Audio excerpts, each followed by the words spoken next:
Baseball isn't just numbers, numbers, numbers. This game is not being played on computers. You don't do that with a bunch of statistical gimmicks. You don't put a team together with a computer.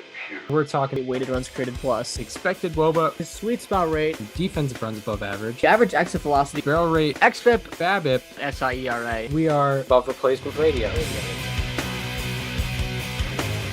And welcome to Above Replacement Radio. We're talking baseball kind of whenever. I'm your host, Chris Gianti. Over there on the other side of the screen is Daniel Curran. How you doing, Daniel? Chris, I'm doing very well today. It is the first show of the new year, 2024. It is the first show that I'm doing from my new apartment. And we are debuting some new segments today on the show.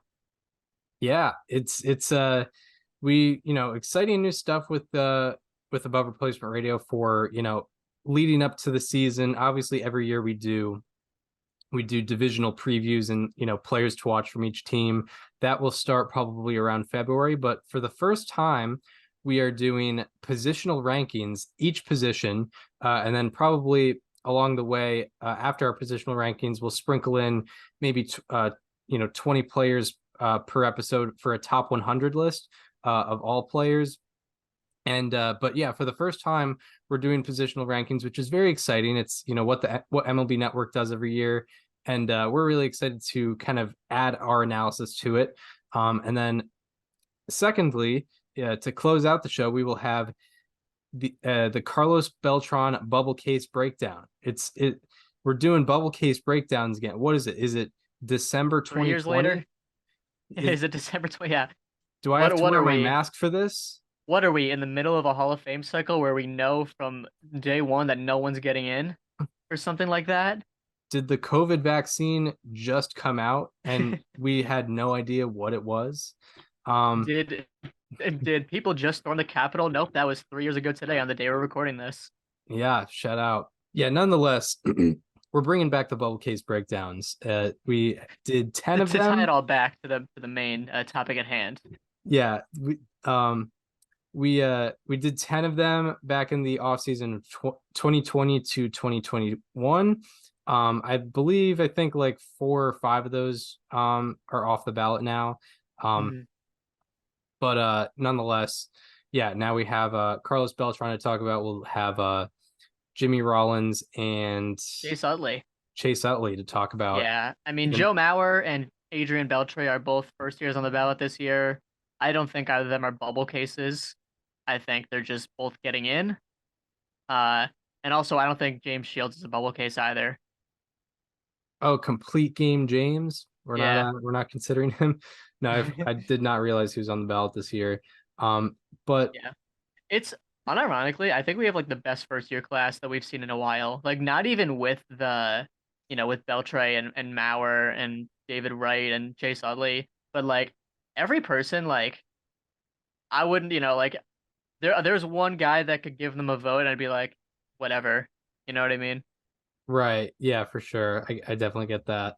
Like, I'll just read them off real quick. You have Jose Batista. I think this is easy for us because like we're getting old enough now where like guys are appearing on the Hall of Fame ballot where like we remember their prime. Like, we don't just remember watching them play, we remember like when they were at their peak. Like, peak Jose Batista was 2015. We both remember that very well. Bartolo Colon is on the ballot this year. He's already got a vote. People will remember him for being like the funny fat home run guy. But he actually was like good in another life too. True. Adrian Gonzalez had some, really good years with the Padres, some good years with the Dodgers as well. Matt Holliday, unfortunately, a guy that's probably going to be one and done that I wish would get a little bit more consideration because he's a guy with a near 900 career OPS. Victor Martinez, the best hitter in the league in 2014. Brandon Phillips, one of the best defenders of his generation, maybe the best defender at his position in his generation. Jose Reyes, a guy that was, kind of similar, stole a lot of bases, hit a lot of extra base hits there in Citi Field. James Shields, big game James, kind of the face of a franchise there with Tampa, even with the Royals as well. And then, signed that big contract with the Padres. And then David Wright, who would have been a Hall of Famer if he had stayed healthy, unfortunately. Yeah, Yeah, it's a solid list. Yeah. Yeah, Jose Batista, I remembered always doing great at Fenway. 575 career slugging at Fenway Park, Jose Yeah. Batista had, which is pretty crazy. That is much higher than his 475 career slugging.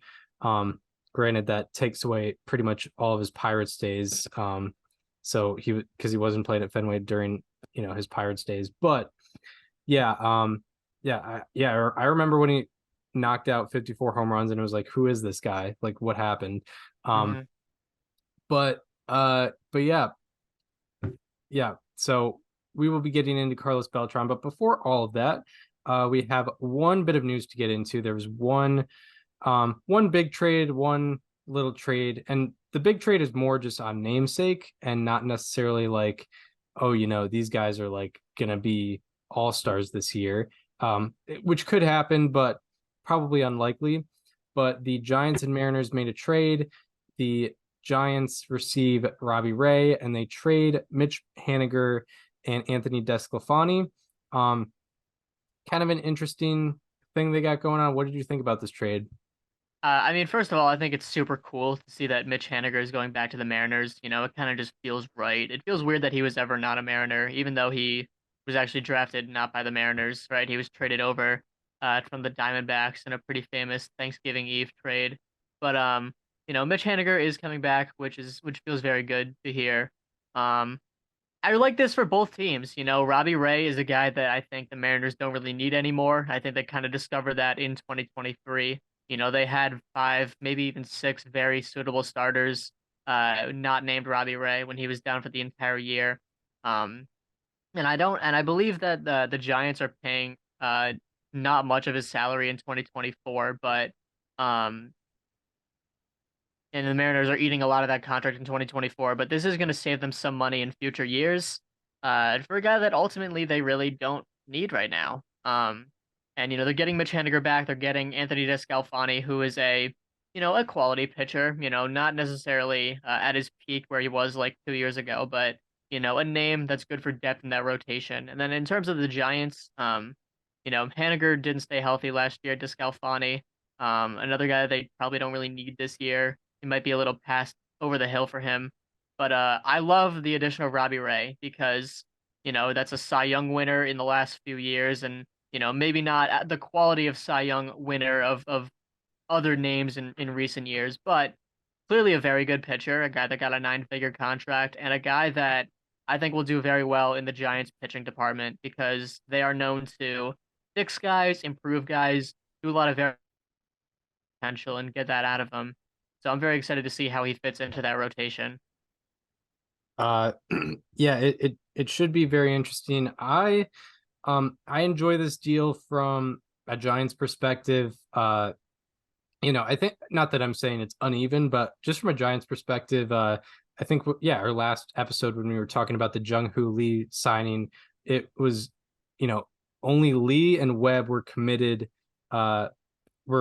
financial commitments beyond 2025, and now Robbie Ray has joined that list. So I'm not saying like, oh, the Giants should be spending money, but Robbie Ray is still a quality pitcher to have for now the next 3 years. Adds to the rotation, even though not the greatest 2022, which was the follow-up to his Cy Young campaign, but nonetheless his strikeout minus walk rate was over 19%, which is really, really good. That's at least 5 percentage points above average.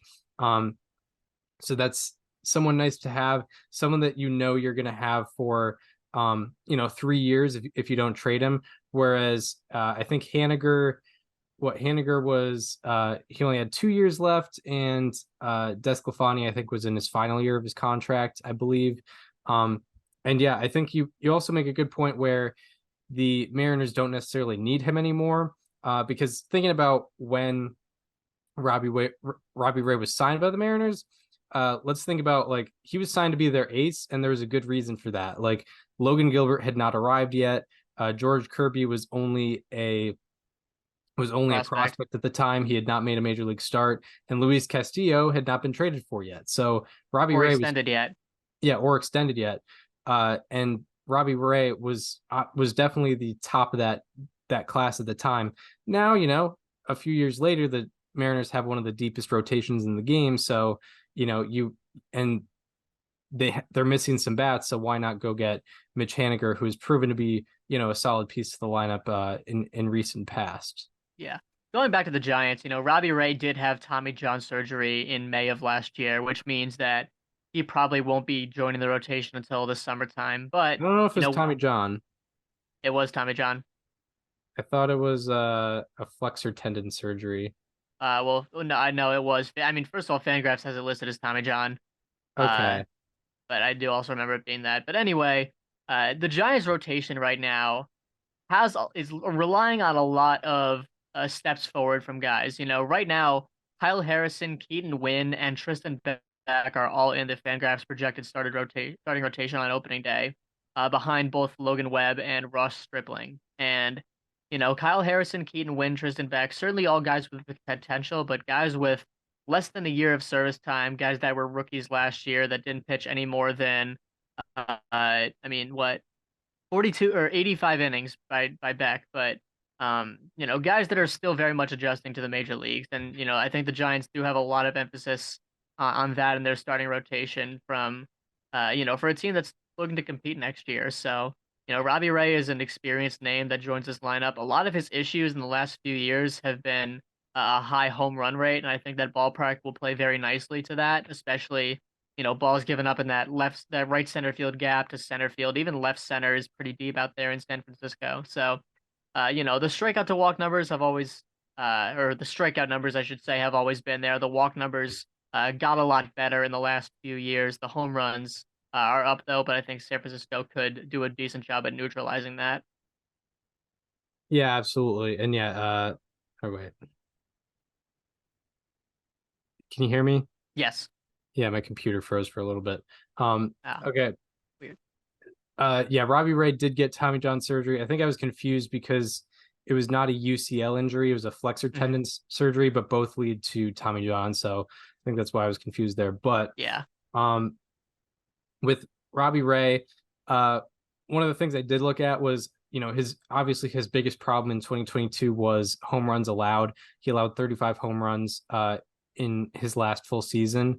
And, you know, looking at the StatCast data, however reliable it may be, only 30, like if he made all his starts in San Francisco, that number would be down to 31. So that's something to be optimistic about. It does tell you that the power that he gave up wouldn't have translated all the way in San Francisco.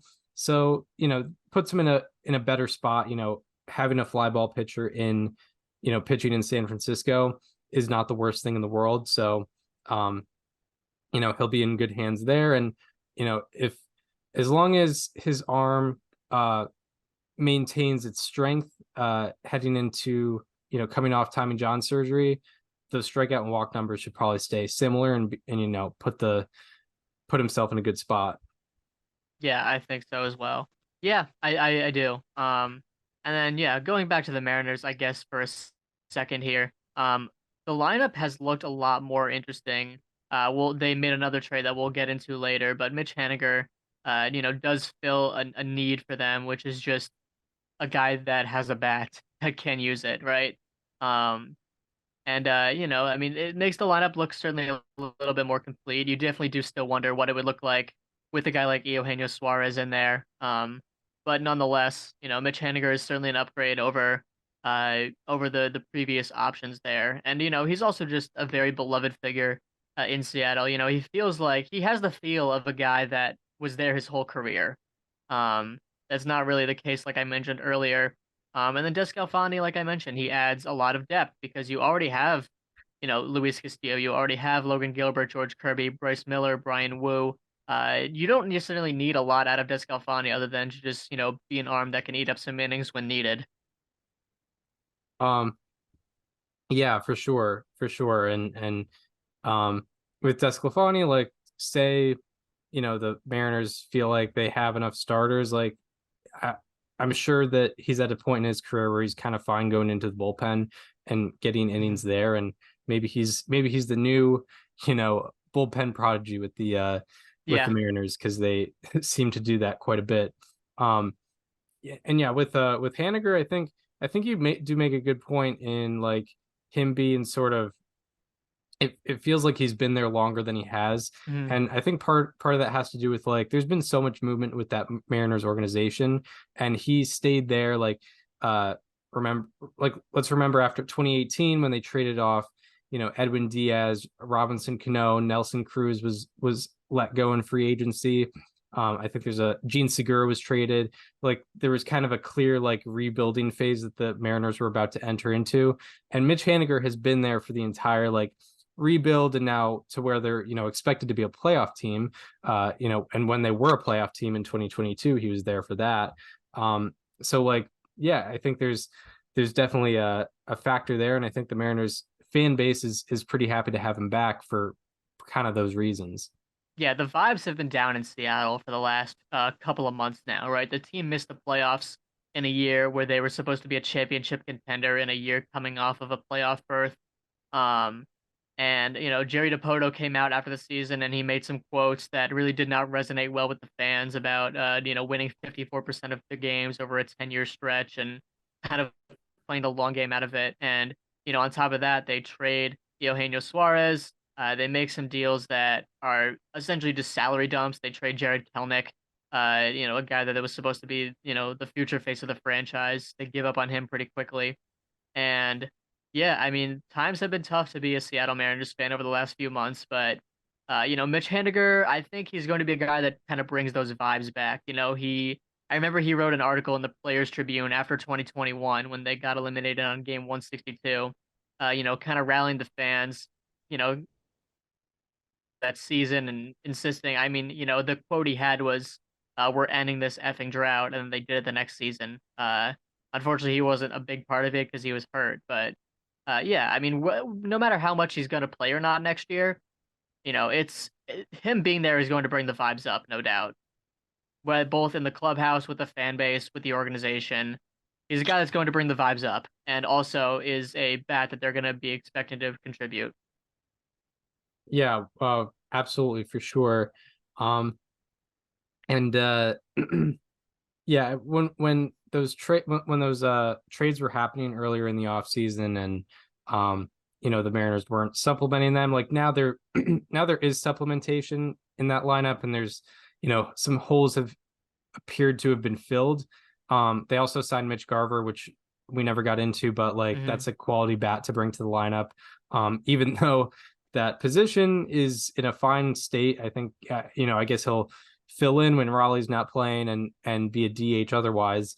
But nonetheless, they have provided some supplementation. I still think it's questionable that they decided to replace Kelnick with Haniger or Raley. I think Kelnick, with his youth and what he showed last year, like he showed very good potential, and I still think that trade is still very weird. And I don't know if they, what they got from the Braves was kind of questionable, but nonetheless, they have provided they've answered some questions as to what they're going to put in the lineup for this next year.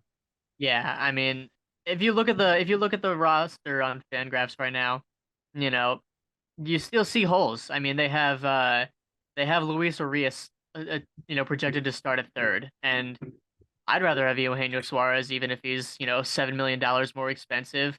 They have Josh Rojas at second, which I guess I don't really know who else they'd have started second, because second base has been a hole for them for like the entire length of this podcast, to be honest.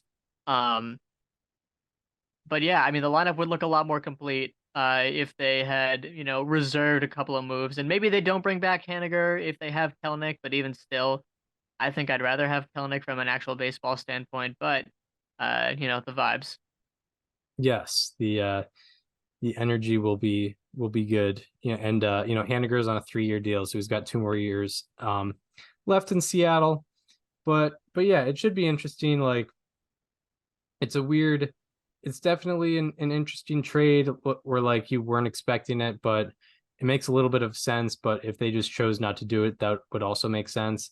But yeah, the Giants get another pitcher. Mariners get more, get some outfield help. Outfield. They're looking for outfield bats. As they traded Kelnick and they are losing Teoscar Hernandez in free agency. At least we're assuming that. So they also traded for Luke Raley. They have traded for Luke Raley, who had a very good season last year offensively. But the sustainability of that is sort of in question a little bit. Questionable. I think he could still be an upgrade over what they would have had before, or what they had out there last year. I think all they need from him is to be like a 110, 115 OPS plus type guy. I don't think they need him to be the 130 guy that he was last year, because I don't think he's going to be that. I think that's a fair thing to say. Yeah, and albeit like his expected numbers were his expected slugging and expected WOBA were above average, and he seemed to be a neutral defender and I think a solid base runner as well. Had 14 stolen bases, so it's not like it's like, oh, here's this big bat that can't play defense and can't run the bases. Like, it's not that situation. So he does seem to be somewhat of a complete player to be involved in that Mariners lineup. Whereas like, yeah, a guy like Haniger's kind of a negative defensive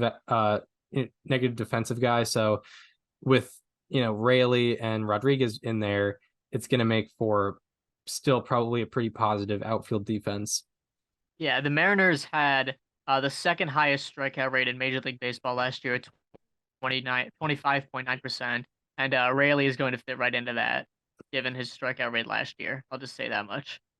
Yeah, it is over 30%, and he was in the first percentile in whiff rate, meaning he was in the top 1% of guys swinging and missing, in the bad way, like he swung and missed the most. But he puts the ball in the air a lot, had a 12.9% barrel rate last year, average exit velocity over 90 miles per hour, which is very good, which put him in the 77th percentile in all of baseball. But yeah, he's kind of definition of hit or miss, if you must say. So anything more on the Mariners moves? No. All right, I overall like them, in the grand scheme of things. I think it's interesting. I think the Raley trade was interesting from the Rays perspective. They're trading a guy that had, I think the Rays are kind of selling high on Luke Raley. I think they're recognizing that they don't think his value will be that high again.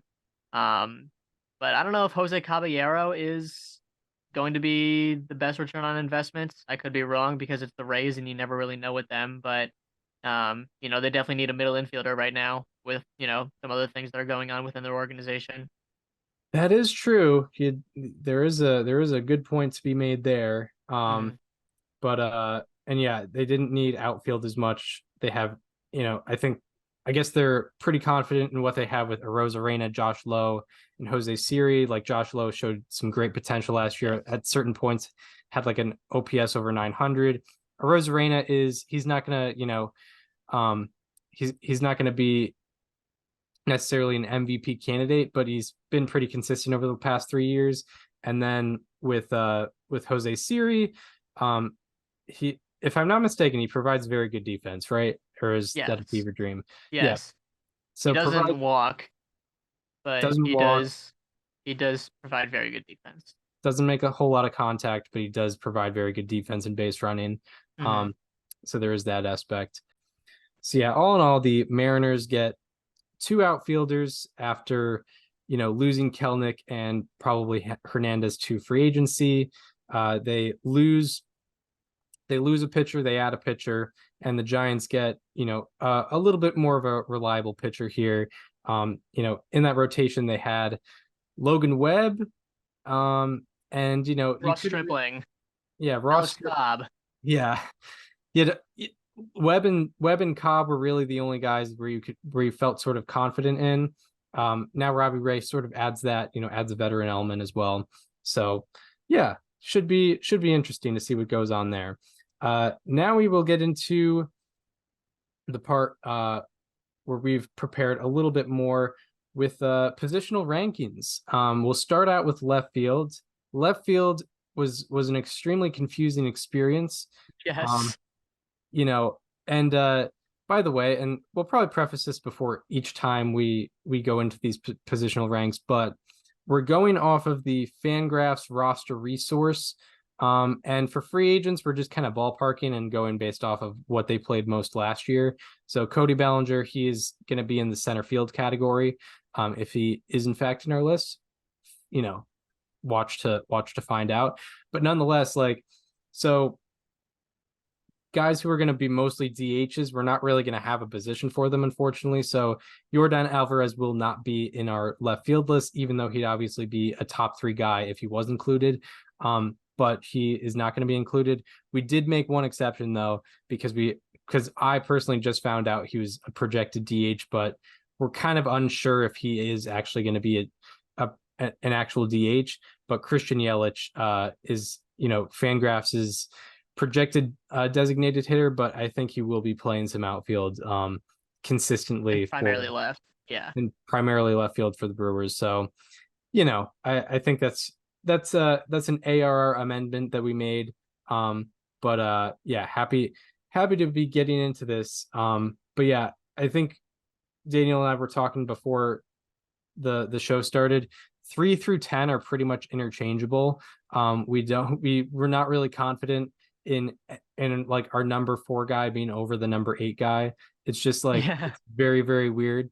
But yeah, any further comment before we get into this? Now let's do it. So the top 10 left fielders going into 20. I think it's important. This is our list of going into 2024. It's not based on what they did in 2023. Correct. And we're sort of projecting here. Yeah. That's something that I sort of like figured out with the foolish 50. Shout out to Foolish Bailey who does his. He's not doing it based off of like, oh, you know, at this current point they're this. It's like, no, this is how it's going to go down in 2024. So that's kind of what our idea of it going into it is we're sort of projecting what they're going to do. Yeah, you want to start? Sure. So my number 10 left fielder, let me scroll to my preparation here. My number 10 left fielder is a guy we previously mentioned, Randy Arozarena. Some people might point this as me like underrating him. He is a big name. Made a name for himself back in the 2020 playoffs. Obviously won Rookie of the Year only back in 2022, or no, 2021, excuse me. Yeah, that was the year he did it. But I think, you know, just looking at him and what he's been doing, he's a solid player, but he hasn't really stretched out to anything further, I would say. So just diving into what he did in 2023, he hit 254 with a 789 OPS. He had a 120 OPS plus, -6 outs above average, -3 arm value in the field as well. 4 defensive runs saved, 22 stolen bases, 1.8 BSR, and he's heading into his age 29 season. And what I'll say about Randy Arozarena is, you know, he's coming off 3 consecutive 2020 seasons, but I don't want him to be confused for a good base runner, because his base running actually has been negative because of how often he gets caught on the bases. He is generally negative or generally neutral or negative on the bases. So let's not consider him necessarily a good base runner. Defensive metrics have just sort of been inconsistent on him. We don't really know where he's at as a defender. But just optimistically looking at him, his walk rate jumped 5.1 percentage points from 2022 to 2023. His average exit velocity jumped 1.8 miles per hour. Barrel rate jumped 4.4 percentage points. Ground ball rate dropped 6.9 percentage points. Fly ball rate jumped 5.6 percentage points, and his expected slugging jumped 53 points. So there is some optimism around Randy Arozarena's offense, but that is why I have him number 10.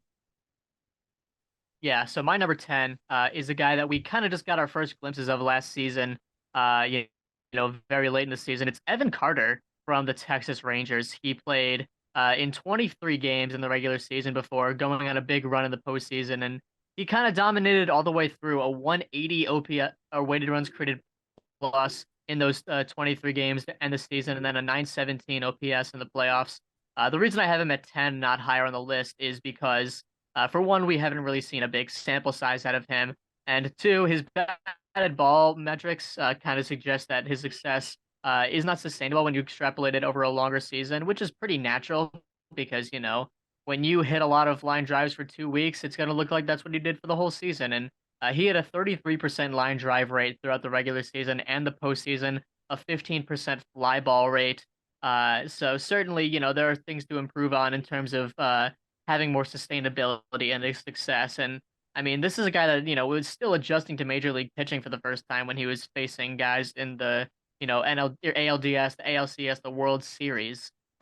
So, it definitely took a lot for him to even crack the top 10 with this few appearances in Major League Baseball. But, he certainly made the most of his opportunities. A 43% hard or sweet spot rate, a 46% hard hit rate, and this is just in those 23 regular season games, a 10.3% barrel rate.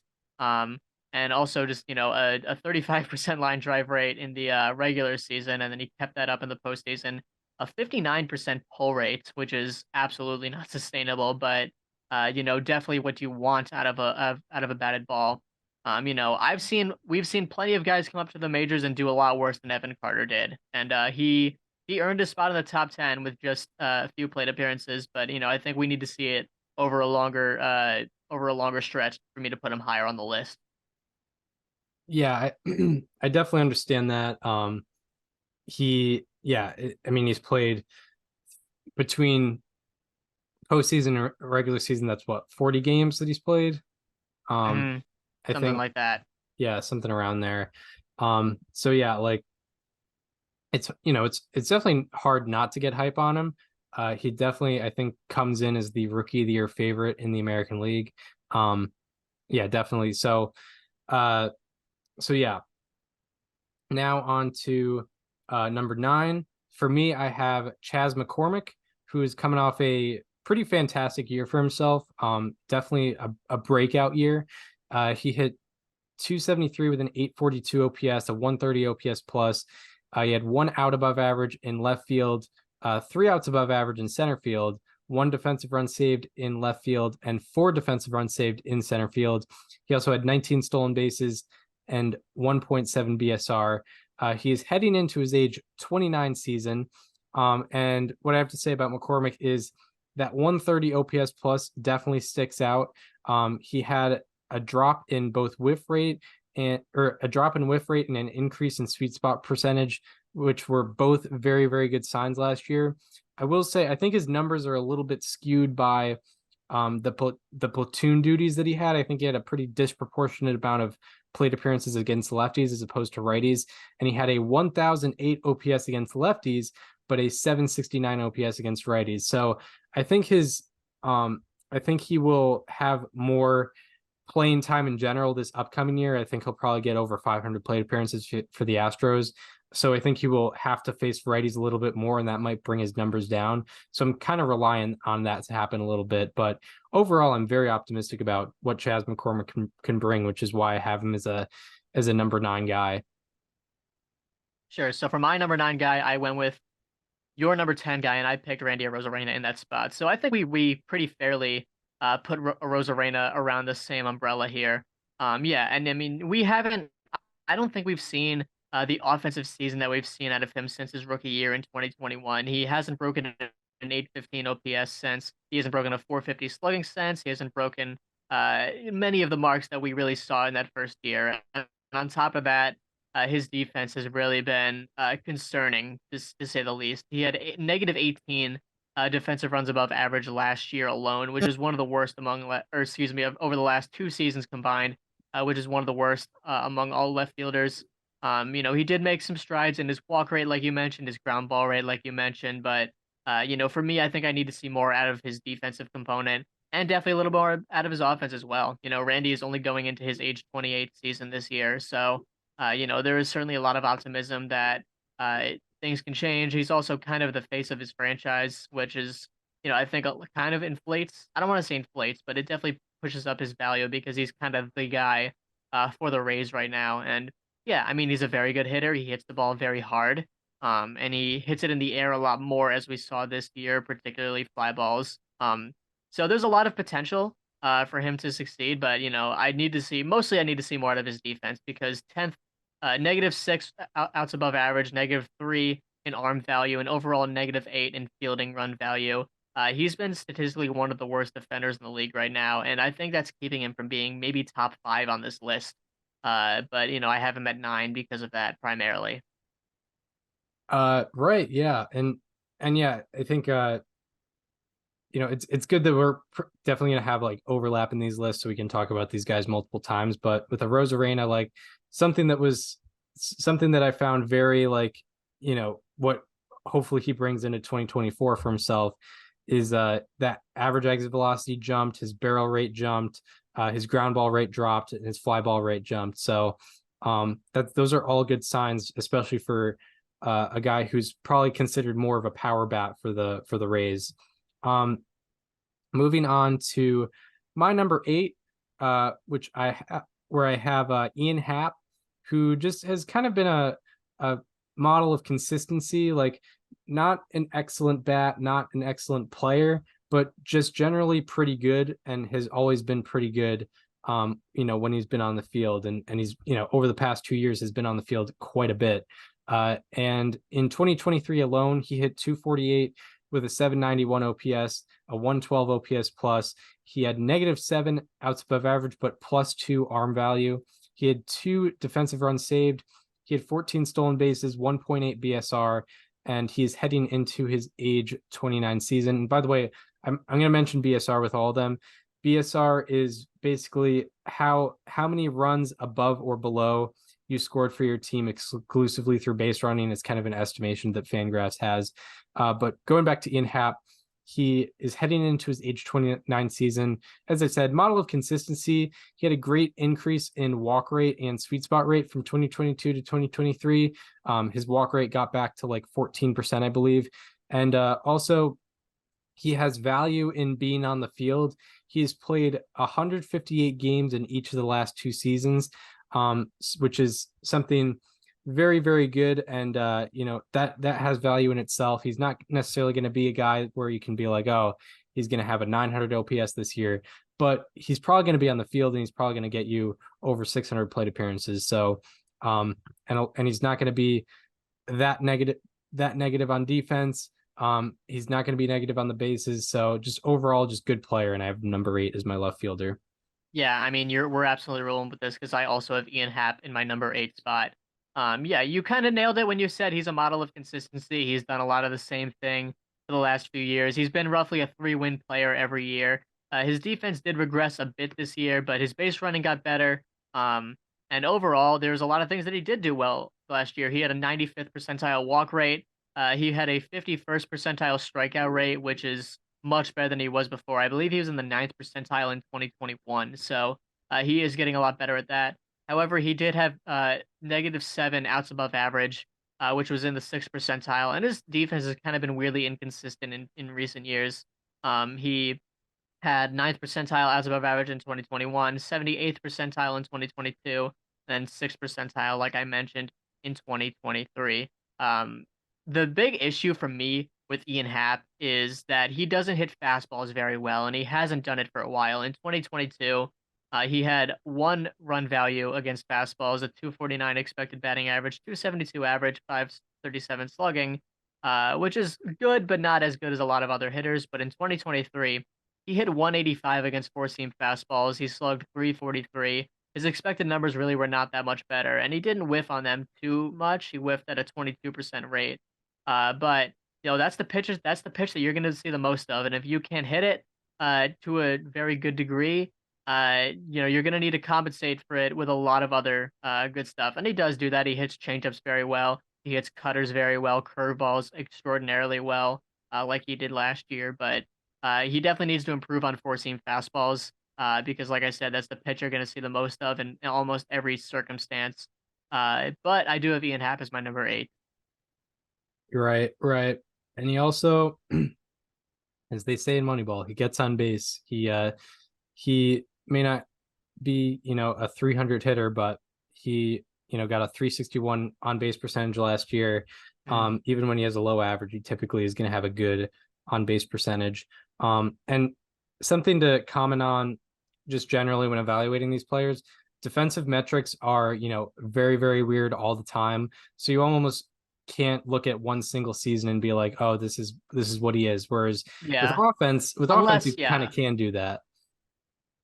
Yeah, I mean, if you see the same trend in someone in defense for a while, you absolutely can. But sometimes people just kind of flip flop, like Ian Happ, like I just mentioned. Yeah, kind of no matter what, you do have to look at like a multi-year sample with defensive metrics. So yeah, like with Hap, it might like middle out or just be generally negative, but you can't be quite sure because guys will go from a +9 outs above average to a -5, and it won't even be like that crazy of a thing that happened. It'll be just like, oh yeah, that's just kind of what happens. But now to my number 7, staying in the NL Central, and I'm talking about Lars Nootbaar, who in 2023 hit 261 with a 784 OPS, a 115 OPS plus. He had 3 overall outs above average between the 3 outfield positions, 3 overall defensive runs saved, 11 stolen bases, 2.2 BSR, and he is heading into his age 25 season. With Lars Nootbaar, you're going to get great strikeout and walk numbers. He struck out less than 20% of the time last year. He walked at a 14.5% walk rate or something like that. He did experience an unfortunate drop in average exit velocity and barrel rate last year. But both of those numbers were still above average along with his defense, base running, and strikeout and walk numbers. So I'm pretty overall positive on Lars Nootbaar, but I'm going to have to see more in order to put him as like a more elite guy. But that's why I have Lars Nootbaar number 7. Sure. So for my number 7, I went with the guy that you previously mentioned. I did talk about Chas McCormick, and I have him in my number 7. You mentioned the platoons, and that's fair. I'll talk into what I loved about him, and it's exactly what I didn't love in Ian Happ. Chas McCormick had a 22 run value against four-seam fastballs. That means for all the results he got against four-seamers, he produced about 22 runs, which is a lot. In fact, it was tied for the second most that any hitter had against any pitch in 2023. He was tied with his teammate Kyle Tucker against four-seamers for second most, and the most was Matt Olson against four-seamers. He hit 54 home runs last year, 56 or whatever it was. He had 23 run value against four-seamers. Chas McCormick, in less chances, did more damage against four-seam fastballs than Freddie Freeman, Shohei Ohtani, Mookie Betts, Ronald Acuna Jr. immediately right behind him. And I mean, that's, those are maybe 4 of the best hitters that we saw in 2023. So I love that he did that. He also played very good defense last year. He had a pretty good base running metrics. And overall, very good batted ball metrics. 457 expected slugging, that'll play when you're in Houston because you'll have a lot of luck going in your favor. A 42.2% pull rate, which was up about 13 points from the previous year if you're a right-handed hitter. Like I said, that's going to play very well in Houston. A 31% fly ball rate. I think his metrics are kind of playing perfectly to the environment that he's being put in. Also a 38.4% sweet spot rate last year, which is, kind of just something that I appreciate, up 5% from the previous year. Strikeout rate and walk rate, they're around the major league average, I would say. Maybe a little under, but, I've certainly seen worse out of guys. But, yeah, I really like Chas McCormick. He plays good defense. He's perfect for that environment, and he hits fastballs better than almost anyone. Yeah, he there's a lot of upside in McCormick. And yeah, like that defense, we have him. Fangraphs has him at left field, but he could very easily get a lot of innings at center field this year, which makes him even a more dynamic player. And I feel like almost he should just have to play center field. Yeah. The Fangraphs has Jake Myers over in center field for the Astros, who I believe is also a good defender, but McCormick is a very high quality defensive center fielder when he is out there. So now on to my number 6, and my number 6 is Christian Yelich, who we're making the the exception for, as he's listed on Fangraphs as a DH, but I don't know. That just seems kind of wrong.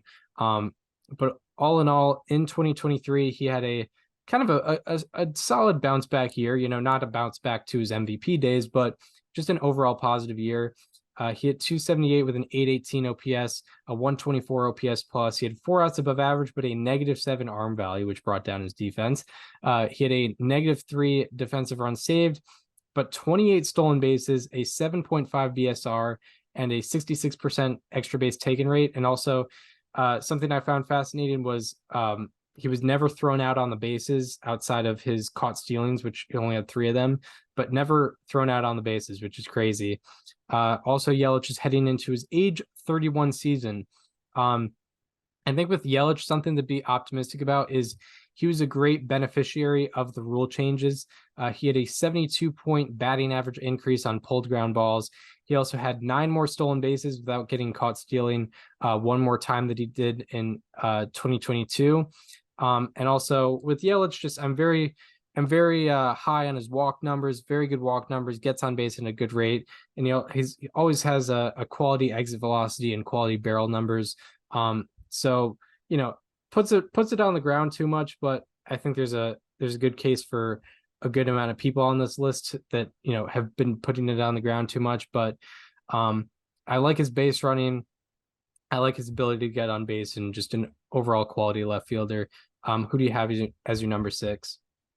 So my number 6, I have my biggest hit from my players to watch last year. It's Nolan Jones of the Colorado Rockies. I still don't really understand why the Cleveland Guardians decided to give up on him after just 28 games. But Nolan Jones did do extremely well in the 106 games the Rockies allowed him to play last year. Granted, he did have a 401 BABIP, which is not sustainable, which is kind of why I have him at number 6, despite him having a 931 OPS last year, and also very good, some of the best arm value in the league, also very good base running. His arm value is so good that he had 13th percentile outs above average and still had a 76th percentile fielding run value, because he had maybe the best throwing arm out of all outfielders in all of baseball. Not to mention he slashed 297, 389, 542 for a 931 OPS last year. He had a 15.7% barrel rate, a 500 expected slugging, and a 12.5% walk rate. And the easy thing to think of when you see this is, oh, well, he's a Rockies player. Yeah, of course, obviously. Actually, not the case with Nolan Jones. He had technically reverse splits last year. His OPS on the road was like 7 points higher than it was at home. A 935 OPS on the road, a 928 OPS at home. And granted, the BABIP was a lot higher on the road, 434 to 374, but both of those are kind of unsustainable. He also had a 945 OPS against right-handed hitters and a 902 OPS against left-handed hitters. So he's not even really a platoon guy that happened to have done well against one side. He did well against both. And lastly, he had 100 plate appearances with runners in scoring position last year.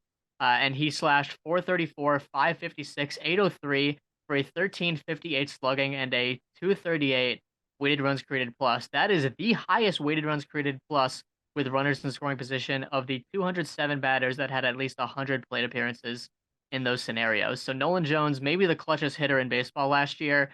I did put 5 people above him based on his defense alone, even though it is very difficult to play defense there in Colorado. He had a high strikeout rate and a very high BABIP. So I don't think he's going to have quite the same offensive output unless maybe he strikes out a little less. But nonetheless, I think the Rockies got a really good one here.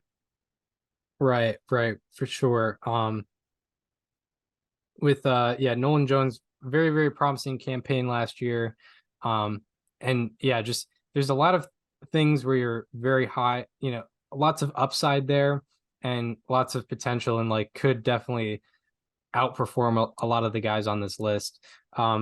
With my number 5, I have Stephen Kwan, who is just, overall good player. Coming off a year where he sort of regressed a little bit. He hit 268 with a 710 OPS, a flat 100 OPS plus, but nonetheless, 9 outs above average, 16 defensive runs saved, 21 stolen bases, and 1.5 BSR. Quan is heading into his age 26 season. And what I have to say about Quan is, he's not as offensively adept as, if that's the right word, but he's not as offensively effective as guys like Christian Yelich, Lars Nootbaar, Ian Happ. But I think he could, get back to that 2022 level where he was at a 124 OPS plus, I believe. And also he is a much better defensive left fielder than all of those guys I just previously mentioned. He's the best defensive left fielder in baseball besides Varsho, if he is playing that position, Dalton Varsho, if he is playing that position. And I think Quan is sort of due for an offensive bounce back. He had increases in average exit velocity, sweet spot rate, line drive rate, and all expected numbers from 2022 to 2023. However, his actual numbers dropped off. So I think that's going to balance out a little bit. And he's going to be better offensively, while also providing, Gold Glove quality defense, like he has been for, the 2 years of his career so far. So that's why I have Steven Kwan as my number 5, above all those guys who had a better offensive season than him. Who do you have for number 5? Number 5, I have Christian Yelich, the guy that we made the exception for. Christian Yelich just had his best offensive season since 2019, when he finished runner-up to Cody Bellinger in MVP and put up an 1100 OPS. And he did a lot of things very well. He had a 50% hard hit rate, which is 93rd percentile, an 87th percentile walk rate at 12.3%, which was one of his best, among his best. He's been a very good OBP guy since 2019, and he continued to do that. He had his lowest strikeout rate since 2019 as well. And additionally, he was a 98th percentile base runner in total. He hit the ball hard. The only thing he didn't really do very well was hit the ball in the air. He had a 13th percentile sweet spot rate because of his 57.4% ground ball rate. And I think it needs to go down, obviously. But I think that potential's still in there. Are we very far removed from the peak of Christian Yelich at this point? Yes. But, I feel like we can't give up on him yet, because we've seen the flashes of that potential. We've seen him go on big runs for a couple of weeks at a time during the season. And I think we're capable of seeing even more of that in 2024. Right. And I think with a lot of players, but especially with Yelich, people can get skewed of what they think his actual performance is because of what he used to do. So okay, he's, his OPS plus is 50 points worse than his prime, but also just objectively looking at it, this past year, guy had a 4-win season, according to Fangraphs, stole 28 bases, had an 818 OPS. That's just an overall quality player. Even if he's far from his MVP days, it's still oh wow, this is actually a very good player, and obviously one of the, maybe the best hitter in the Brewers lineup right now, unless I'm forgetting somebody. It's Hammer William Contreras. Yeah, exactly. So just a very, very quality player, and showed that in 2023. And I think there's reason to be skeptical because of what he did in 2022 and 2021, but still, though, he was an above average player both of those years. So my number 4, this might, if these were released on MLB Network, this is where people will get in the comments about it, but this is where I start to have maybe my hot takes. But still, I don't think he's that much better than the rest of the competition. But my number 4 is Evan Carter. He was your number 10. Yeah. So just breaking down what Evan Carter did in 2023, in the regular season and playoffs, he had 147 plate appearances, hit 303 with a 988 OPS.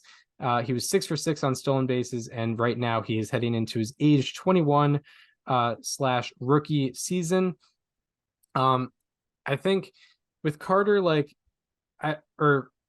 I'll say about Quan, Yelich, Happ, all these guys I have him ahead of, I think they kind of are what they are. With Carter, he's shown a lot of potential, and I think he has just a great potential of outperforming all of them. He could flop, obviously. He could be, a below average offensive performer this year, but I think he just has more potential to be better than what those guys have proven to be over the past couple of years. I don't think he's gonna, he's not gonna have a 1058 OPS. Obviously, he's not gonna have a 1000 OPS. I think he has shown, a ton of potential. He was great at all three parts of the game last year, but he's due to balance out. Obviously, he had a 392 BABIP between the regular season and playoffs last year. But I think, he just should have a very good rookie campaign, and he just has a higher ceiling than, all the guys that I have him ahead of. I think that's part of why I have him there, because I could easily see him just being in the mix with those guys, but I could see him definitely outperforming all of them. Who do you have for number 4? Yeah, I love that. That's a fun take, but I respect it. At the number 4 spot, I have Brian Reynolds from the Pittsburgh Pirates. He's been on this weird sort of decline recently, where in 2022 he adopted the curse of me drafting him in my F4 league, which meant that his BSR and defensive runs above average had to plummet. And unfortunately, they haven't fully recovered since. And his offense also kind of dipped last year, but he did get quite unlucky last year. If you look at his batted ball metrics, he had 280 expected batting average, only a 263 actual batting average, a 490 expected slugging, and only a 460 slugging percentage in general. I still think that Brian Reynolds can be the very good player that he was in 2021, where he was a 6-win player, and I think he can go up to like 4 wins if everything goes correctly for him. He does a lot of stuff very well. He hits the ball hard. He hits it in the air at a good rate. He has a good launch angle. He chases at a very good rate. His strikeout rate could be better. It has been better in the past, and his defense certainly needs to improve. That's kind of why I didn't put him higher on this list, because he turned into one of the worst defenders in the outfield after being one of the best kind of randomly. But I still, feel very optimistic that, that bat will kind of do enough to really put him at that 4 spot in the next year. Yeah, those expected numbers do look pretty good. Just overall good metrics offensively there. My number 3 is your number 6. It is Nolan Jones, who has, like Carter, just showed amazing potential. He's probably not going to repeat it, but just showed how high his ceiling really is. With Nolan Jones, he's coming off a year where he hit 297 with a 931 OPS, 138 OPS plus. He had -5 overall outs above average, but +8 arm value. He had 10 overall defensive runs saved, 20 stolen bases, and a 3.0 BSR. Jones is heading into his age 26 season, and I think, as I said, amazing season last year, but that 401 BABIP, it's not going to sustain. He had a 358 average on ground balls, which is not going to sustain. But there are some parts of his game that definitely play very well. 12.5% walk rate last year, 15.7% barrel rate. That's going to play well. He has, overall positive defense, very good base running. 10 defensive runs saved on defense. For narrative purposes, I'm going to look at that. Like, that's very, very good. So yeah, he just, like Carter, very, very high ceiling, showed great potential last year. I wouldn't be surprised if, both of them fall behind, the guys who are kind of the legacy of that position, but still, I think there are just, there's just too much potential with Carter and Jones here. I'm just choosing to go with that. Normally I don't get high off of a guy off one season, but with these two, I think they just showed enough potential, and the rest of the competition isn't good enough to where I feel like, yeah, those guys are definitely going to do better. So that's kind of why I say the 3 through 10 is sort of interchangeable here. Yeah. What do you have for number 3? At number 3, I believe he was number 7. I have Lars Nootbaar. I love Lars Nootbaar. I am a Lars Nootbaar guy and have been for quite a while. He unfortunately also adopted the curse of me drafting him in my F4 league, and instead of defense and base running, he spent a lot of time on and off the injured list last season. I think he went down the IL like at least 2 or 3 times throughout the season, was kind of on and off, and was battling injuries for most of last season. But nonetheless, he did just barely enough to qualify for the batting title. Had a 14.3% walk rate, just a 19.7% strikeout rate, and a 367 on base percentage, a 118 weighted runs created plus. Also a plus base runner and a plus defender out there for the Cardinals in left field. And did enough with the bat in terms of his expected numbers and his batted ball metrics. He got slightly unlucky, but not enough to where it was really a major factor. I think there is still a lot of potential in Lars Nootbaar. He's going into his age 26 season. Um, he's good at pretty much everything. I think he has the potential to be, to some degree, a five-tool player. Maybe not the greatest at power, maybe not the greatest at hitting for contact, but he's a very good defender. He's a good throwing arm. He's a good base runner. And I mean, I think he is enough to be maybe like a 125 OPS plus hitter over the course of a few years, including 2024. I think there's just too much potential there. And I've like I said, I've always been a fan of the guy. I think he does everything very well. And I really want to see him play a healthy year. Yeah, for sure. I think he just crossed over the qualifying line last year. 503. 503 plate appearances. Yep. One over. The qualifying line is 502. And now on to the final two. This is where it doesn't necessarily get interchangeable for me. Yeah. Like, although I see like Carter and Jones could like outperform them, like they might have a higher ceiling than this guy. I just don't think they're gonna do it. This guy's been a model of consistency offensively. I'm talking about Brandon Nimmo for my number 2. He's consistently been, on base percentage like over 360, OPS plus around 130 even, which is really, really good. Just last year, he hit 274 with an 829 OPS, had a 127 OPS plus, 1 overall out above average between all positions, -7 defensive runs saved, but a lot of that was in center field, which is a harder position. He had 3 stolen bases, -2.6 BSR, and he is heading into his age 31 season.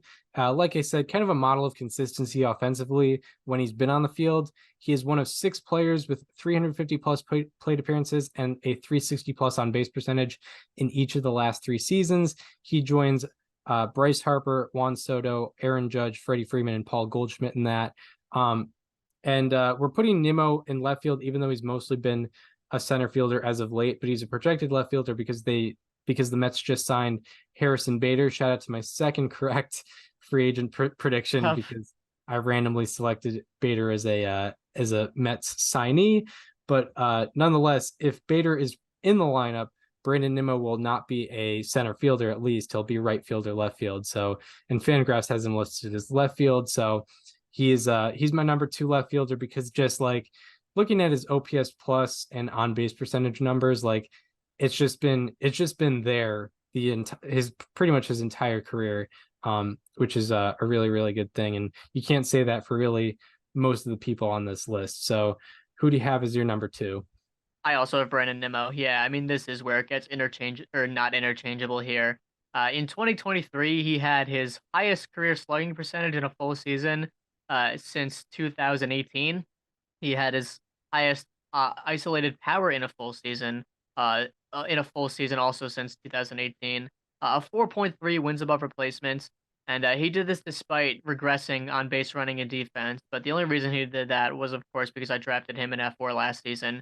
A 363 on base percentage, which is shockingly below his career average.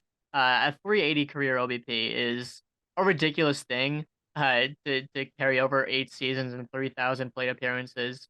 There's just so much that Brandon Nimmo does well. He hits the ball very hard. He had, a 91, almost 92 mile per hour average exit velocity last year, a chase rate below 20%, a walk rate above 10%. And yeah, I mean, he's the number 2 left fielder on this list. I mean, he's solid at everything. Even with the regression in defense and base running, it feels like something he can come back from. He's going into his age 30 season next year. But yeah, I mean, he also had his highest launch angle in a full season ever. This is because he dropped his ground ball rate and upped his fly ball rate for the first time since 2019. And he's a guy that, like I mentioned, hits the ball hard. So you want guys like that hitting as many fly balls as possible. And that's what Brandon Nimmo did last year. So he was my number 2. Yeah, and if I don't have the numbers here, but if I'm not mistaken, his home run total did go up. It did. Yeah. Yeah, Did I believe he hit his most homers in a year? Yeah, he did. 24. He hit 20 for the first time. Yeah, 24 home runs, probably in left field, probably going to be comparatively pretty quality defender, and is usually better on the bases, but I think just got it was him or another guy who got like thrown out a lot on the bases. Like I kind of looked at why these base running metrics were low, and I think Nimmo might have just gotten thrown out a lot, which I just don't think is going to happen for another year. So now on to number one, and of the listed left fielders, this one just definitely makes the most sense after the year he had last year. Talking about Corbin Carroll, who is a projected left fielder for the Arizona Diamondbacks. Kind of played everywhere last year, but he's projected as a left fielder on Fangraphs. He also played more games in left than anywhere. Yeah, played more games in left than anywhere. And last year finished top 5 in MVP after hitting 285 with an 868 OPS, a 134 OPS plus, 4 overall outs above average, although -6 arm value, -3 defensive runs saved. But the main kicker, the main part of his game is 54 stolen bases, 15.8 BSR, and a 72% extra base taken rate, which is almost double league average. Absolutely absurd. With Corbin Carroll, he's heading into his age 23 season, his second full season. And just, I think the numbers sort of speak for themselves. He's one of the best athletes in the game. He's, a real, probably maybe the best base runner in the game, even after just one season. And he outperformed his expected stats last year, but naturally a guy like him is going to outperform his expected statistics because he's so fast and he's able to get some infield hits that most guys in the league can't get. So yeah, there's really nothing I'm alarmed about with Corbin Carroll heading into 2024. I don't know if he's going to be a top 5 MVP again, but that's not going to be surprising if that does happen. So very excited about what Corbin Carroll is bringing to the table. Yeah, I mean, there's no putting anyone else for the top left fielder in the game going into 2024. I also put Corbin Carroll. That was the one guy where I didn't even have to look. You see the names of the left fielders, and he's the one that stands out above the rest. I didn't even have to look at any of his stats. I didn't have to look at any of his numbers, his projections for 2024. He's the number one guy, and I think anyone else would put him there too, because he is a guy that established himself as a top 15, top 20, maybe even top 10 player in the game in his first full season at age 22. Drafted out of high school, kind of flew through the minor leagues despite, missing the entire 2020 season. He has excelled at every level of professional baseball that he's appeared in. His lowest weighted runs created plus in any year at any given level was only a 131 OPS plus in 2022 as a 21-year-old playing 32 games in Major League Baseball. And the Diamondbacks gave him a contract extension before the season. It almost looks like they didn't give him enough, right? A 6-win player last year, despite -4 defensive runs above average because of that, like you mentioned, 15.8 BSR. He had one of the best base running seasons of all time, and Foolish Bailey made a baseball bits video about that. You can check that out. Very good defender for OAA. His weirdly, his defensive numbers are kind of inconsistent. But still, I know I'm just mentioning what Fangraphs thought of him despite the bad defense according to them.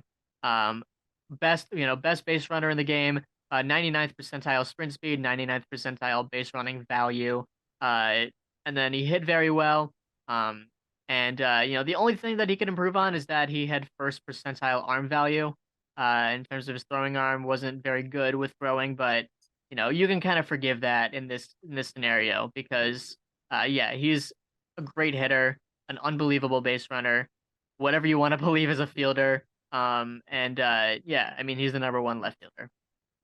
Yeah, and with the arm stuff, like with how much range he has, he probably makes up for the plays he can't make with his arm with how much range he's able to get and how that's with the speed that he has, he just naturally is going to have so much range along with whatever defensive skill he has. So do we want to just quickly say go through our lists here. Number 1, I have Carroll. You have Carroll. Number 2, I have Nimmo. You have Nimmo. My 3 through 10 is Nolan Jones, Evan Carter, Stephen Kwan, Christian Yelich, Lars Nootbaar, Ian Happ, Chas McCormick, and Randy Arozarena. Yours I'll go is through mine, yeah. So my 3 is Lars Nootbaar, 4 I have Brian Reynolds, 5 I have Christian Yelich, 6 I have Nolan Jones, 7 I have Chas McCormick, 8 I have Ian Happ, 9 I have Randy Arozarena, and 10 I have Evan Carter. yeah. So yeah, I think the main discrepancies are definitely Brian Reynolds and Stephen Kwan. Both are top 5 in one of our lists and out of the picture in the others list. For me, I'll start with Brian Reynolds. I think with me, we're kind of relying on an offensive bounce back, and I definitely, I love expected numbers, and I think he'll probably improve offensively, but just based on what we've seen the last 2 years, I think he's combined for 5.1 FWAR, which was a concern of mine. He's combined for 5.1 FWAR over the last 2 seasons, and I think he's below the mark with a lot of the guys that I listed instead of him, like Kwan. Kwan has had more in the last 2 years. Yelich has had more in the last 2 years. Nootbaar, Happ have both had more in the last few years. I think McCormick has had more in the last 2 years. So that's why I didn't have Brian Reynolds. And what had you leaving Stephen Kwan off your list? I mean, kind of just anecdotally speaking, Stephen Kwan plays a brand of baseball that hasn't necessarily, in a lot of cases in recent memory, shown to be sustainable, right? He's a primarily high contact guy. He needed a 323 BABIP in 2022 to have a 298 batting average and a 126 weighted runs created plus. He didn't exactly follow that up in 2023. He was a league average hitter, and his defense and base running are very good, but he really needs, like I said, he really counts on that sustainability or on that, high contact to be sustainable. And it would not surprise me if he outperforms where I put him on my list, because like I said, there's so much interchangeability in left field. But someone had to go, and unfortunately it had to be him. I really do like Stephen Kwan. He was my number 1 hit in 2022, and maybe the best hit that anyone has ever had on a player to watch in the history of this show. At least he's up there. And I'm rooting for the guy. I certainly am. But, for me, I just had to leave someone off, and he ended up being that guy. Right. And like we said before the show, with left field, 3 through 10 was very interchangeable, and probably like 3 through 12 was pretty interchangeable as well. Like I have Nolan Jones as my number 3 and, Randy Arozarena as my number 10, but I think Nolan Jones is barely going to be better than Randy Arozarena. I don't think I think the numbers are like, the ranked numbers are going to be misrepresentative of where I actually think they are, like comparatively. I think all 3 through 10 is very, very close. And for your list as well, it's the same case. So that is left field. Do we want to get into center field? Let's get into center field. Do you want to start since I started left? Yeah, let's do that. I'll do that. All right. So I mean, I'll start out the top 10 center fielders just with an immediate hot take, just coming scorching out immediately. My number 10 center fielder, I have Jackson Chourio. He has not played a major league game yet, but I'm still putting him here because he is one of the most unique prospects in all of baseball. He's pretty much a guaranteed shot to make the opening day roster for the Brewers because they've already extended him. And I think he's going to be, I think he has a very similar type of play style to Corbin Carroll, who we just mentioned as the number 1 left fielder, pretty clearly. He's going into his age 20 season, so already very young. He had a 490 slugging percentage throughout 1,200 plate appearances in the minors across 3 seasons and 4 different levels. Actually, more than 4 different levels. But I really believe in this guy. Fangraphs has him listed as a 70 grade raw power and a 70 grade speed, as well as a 45 grade hit tool, and 55 grade fielding tool. Baseball America has spoken extremely highly on him throughout various articles they've written about him over the years, and I'm ready. I'm ready to see what he does because he's pretty much getting a full season this year. He doesn't have to worry about playing for a contract. He's just going out there and playing his game and trying to get the Brewers to the playoffs. So I am putting Jackson Chorio as my number 10. Yeah, that is definitely a hot take for sure. Mhm. And yeah, I wasn't really even considering him. That's Not that fair. I'm gonna place him in the top 10 now, but I just like with whatever projections I was looking at, he just wasn't Mhm. lifted, so I don't think I was considering him. But definitely a guy like, yeah, like he's been a highly touted prospect since he was 18. Mhm. He's just, there's obviously a lot of potential there. So placing him top 10 positionally isn't the craziest thing in the world. Like it's not like you're saying he's top three already. So like, and Corbin Yeah. Carroll is a guy who went from playing 30 games in the MLB to being the highest ranked left fielder this year. So seeing a turnaround like this or just a skyrocketing through the rankings Yeah. is I not mean, this crazy out of question. I could be underrating him by putting him at 10. Yeah, for sure, for sure. With my number 10, I'm staying in the NL Central, and I'm talking about one of the most interesting players out there, Mhm. Jack Sawinski. Uh, Oh. he he's very, very interesting to me because just a breakdown of what he did last year. He had 224 with a 793 OPS, 115 OPS plus. He had 3 outs above average in center field, -10 defensive runs saved in center field. So that's why we're talking about the weird inconsistencies with defensive metrics. Sawinski also had 13 stolen bases and 5.0 BSR. Sawinski is also very young. He's heading into his age 25 season with the Pirates. And why I say he's one of the more interesting guys in baseball is he has great as well as awful qualities. Yep. He has a 94th percentile barrel rate, a 96th percentile chase rate, and a 94th percentile walk rate. However, his strikeout rate is 5th percentile and his whiff rate is 22nd percentile. So with all those great qualities and awful qualities, I think it nets out to an overall positive. I think that 115 OPS plus is pretty representative of what he can bring to the table offensively. And just that, whatever that middle ground of outs above average and defensive runs saved is what he can bring on defense. And he's just an overall positive on the bases as well. So I think just an overall positive, overall good player out there. And that's why I'm giving him the top 10 recognition. Who is your number 9? Sure. My number 9 is a guy that's coming off of a pretty good rookie year in LA. I'm going with James Outman.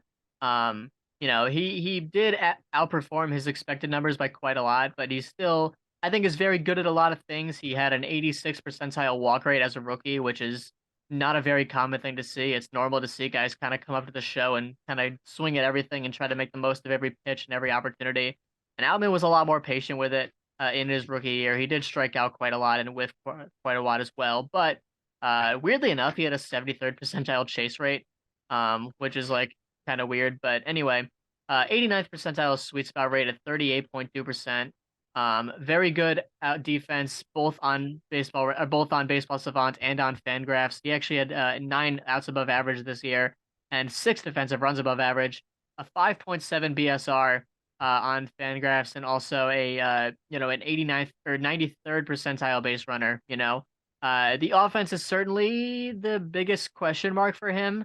But he did put up a 118 weighted runs created plus last year, and I believe that he can cut that strikeout rate down from 31.9% and kind of have it balance a little more out. I think that's a lot of the reason why his expected numbers were so bad was because of that walk rate or that strikeout rate. But I think he's already got some of the more difficult things down with the defense and base running. Not that anything's more difficult, but in terms of statistics, it's hard to get those both up with offense. And I think the offense has the most room for improvement. But he's already got that stuff down. Yeah, yeah. Yeah, There's I think the defense and BSR is more unpredictable, but he has those on his side right now. The offense, it's easy to see where he can make improvements, and I think he has the potential to make those next year. Yeah, for sure.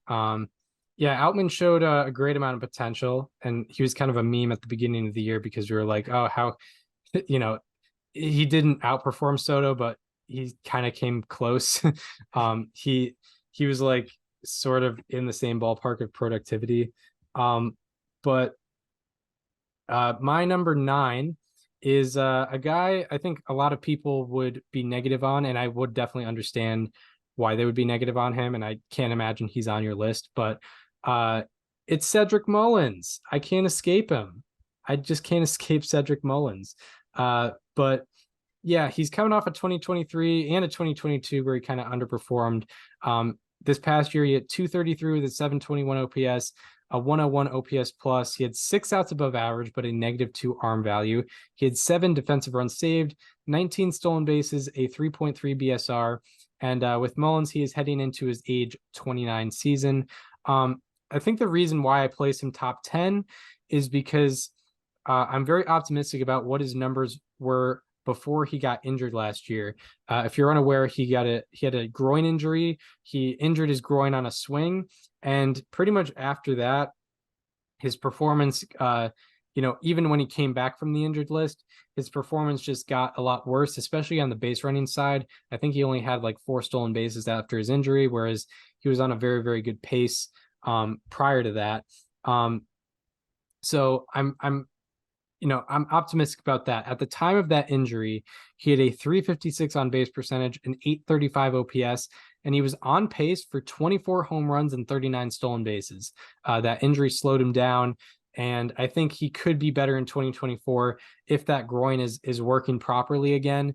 I think he's potential to be on track to be a top 10 center fielder in the game again, because that's not what he showed after the injury. I'm definitely aware of that, but I think if he gets back to what he was before that injury, he is definitely a top 10 center fielder.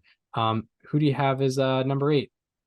My number 8, I have a guy that I might be still latching onto some hope for, and it's Byron Buxton.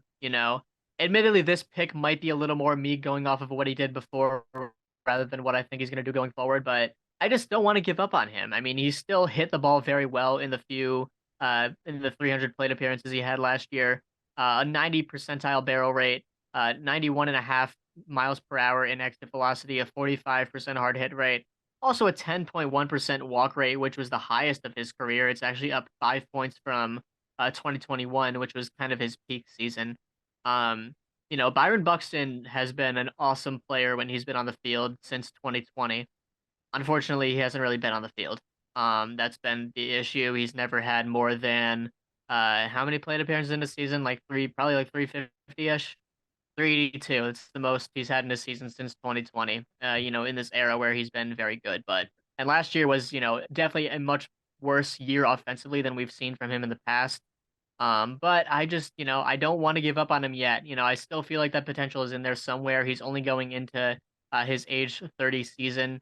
And I feel like it's still somewhere deep down inside there that we could see the real Byron Buxton for a full season.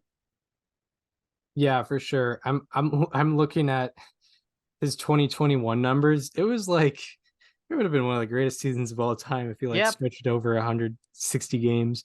Yeah. He played 61 games, had a 1005 OPS. I think he was your number 1 hit for that season. Yeah, it was my number 1 hit for that season despite playing 61 games. He had 9 stolen bases pre rule changes, and he also had 7 outs above average in 61 games. So he could have had like 15 outs above average, a 1000 OPS, and like 20 stolen bases in 2021 if you stretch that over a full sample. So obviously there's a lot with his potential. Kind of a weird year last year where he didn't play the field at all. He was exclusively a DH, so I don't really know what his status as a center fielder is, but the Twins or the Fangraphs obviously has him as the projected center fielder. My number 8 is a guy I've been talking a lot of mess about, but still, he's top 10, but I think some people would have him ranked higher than I have him ranked. But I'm talking about Cody Bellinger, who had, his very good bounce back year or what appeared to be a very good bounce back year last year. Hit 307 with an 881 OPS, a 133 OPS plus. He had 4 outs above average in center field, but -3 defensive runs saved in center field. He had 20 stolen bases, 2.7 BSR, and Bellinger's heading into his age 28 season. With Bellinger, why I don't have him ranked higher is I'm not confident in the carryover from last year. He had a 39-point difference in batting average and expected batting average, a 91-point difference in slugging and expected slugging, and he had a 309 average on non-hard hit ground balls, which the league average on non-hard hit ground balls is 178. And maybe he definitely made some improvements in his game, made a lot more contact last year, but guys don't make careers off of guys who have Bellinger's speed don't make careers off of hitting non-hard hit ground balls for the hole. That's just not what happens. That's not how you sustain success. So I think those numbers are going to go down, which is why I have him number 8. But overall, still, I expect slightly above average offense with good defense and good base running, which is why I have him ranked above guys like Sawinski and Mullins. So overall, I think he'll be good, but not great. Where he was probably you could consider last year a great year.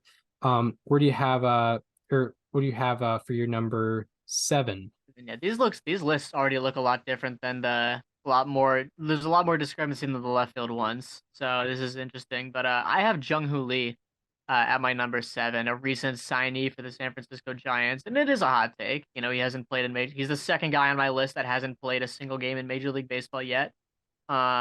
But I think there's a lot of reason to be optimistic about and how he'll do in a Giants uniform. He's only 25, so there's reason to believe that his best years could still be ahead of him in Major League Baseball. And he had he maxed out at a 175 weighted runs created plus in the KBO last year. His down year at only 139. And he has incredible bat to ball skills. Over the last 5 seasons, his highest strikeout rate is 7.6%, and his lowest walk rate is 7.1%. Over the last 4 years, his lowest walk rate is 9.6%.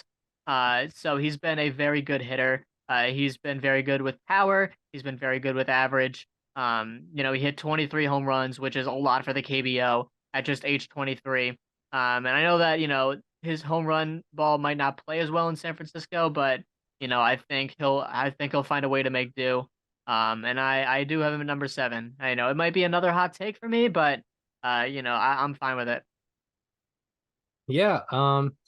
It is always weird to evaluate guys who've never played in the MLB, whether that be, Jackson Corio or Jung-Hoo Lee.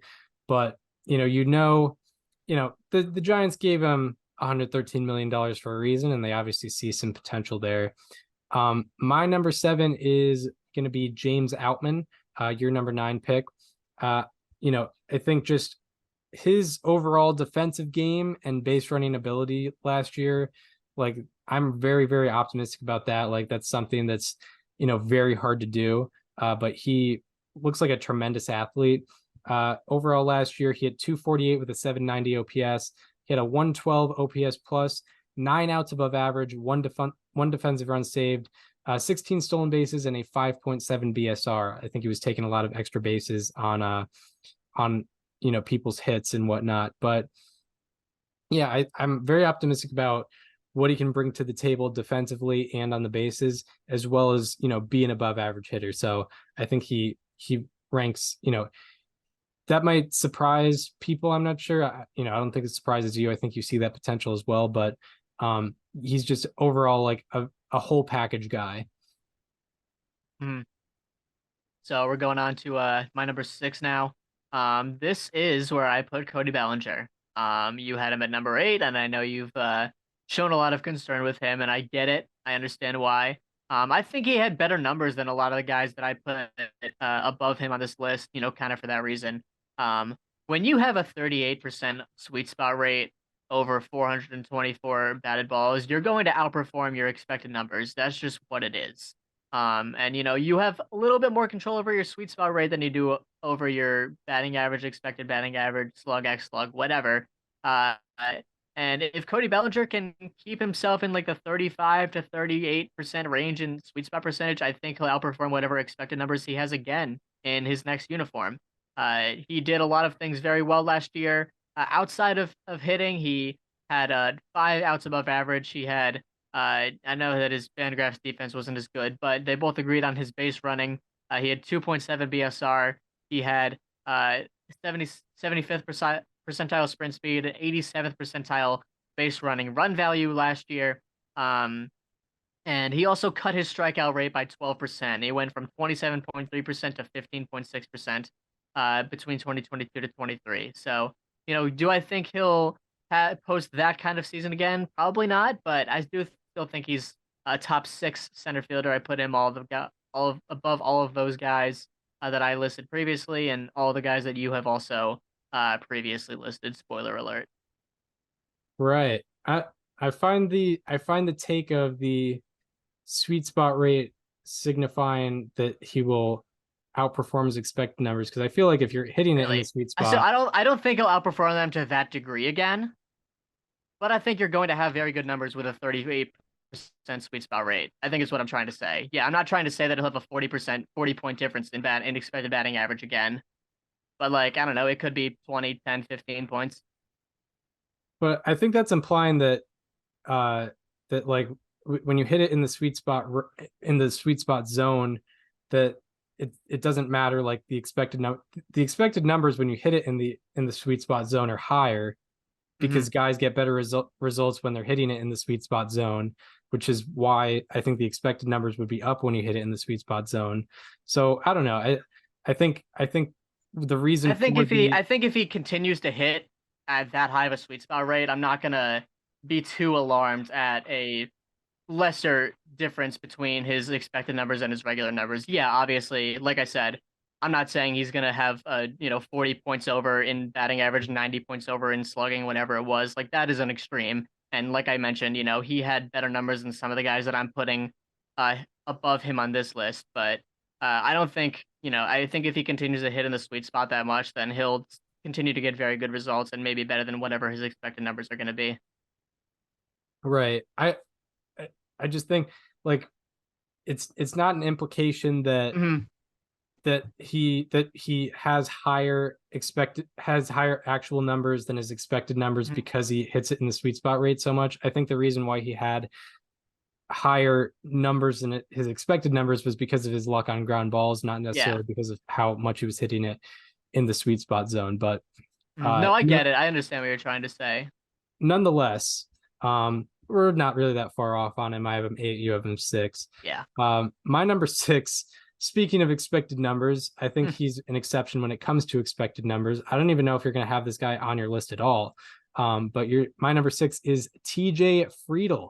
Wow. Yeah. Wow. I do not have him on my list. I'll say that right now. So yeah, he it is hypocritical of me for sure to criticize Cody Bellinger. Cody Bellinger, but be like, TJ Friedl's the guy. But looking at, if you just watch the video, if you just watch the games, but no, if you just watch the video of TJ Friedl's lucky hits, he seems to have some sort of strategy going with it. He seems to hit it to where, soft spots in the infield defense. He hit it where they ain't. He also bunts a lot, which like Cody Bellinger was not necessarily doing. So there seems to be some strategy in his soft contact wherever it may be. I think there's more strategy in what Friedl is doing than what Bellinger was doing. And then along with that, Friedl has very good defense and very good base running.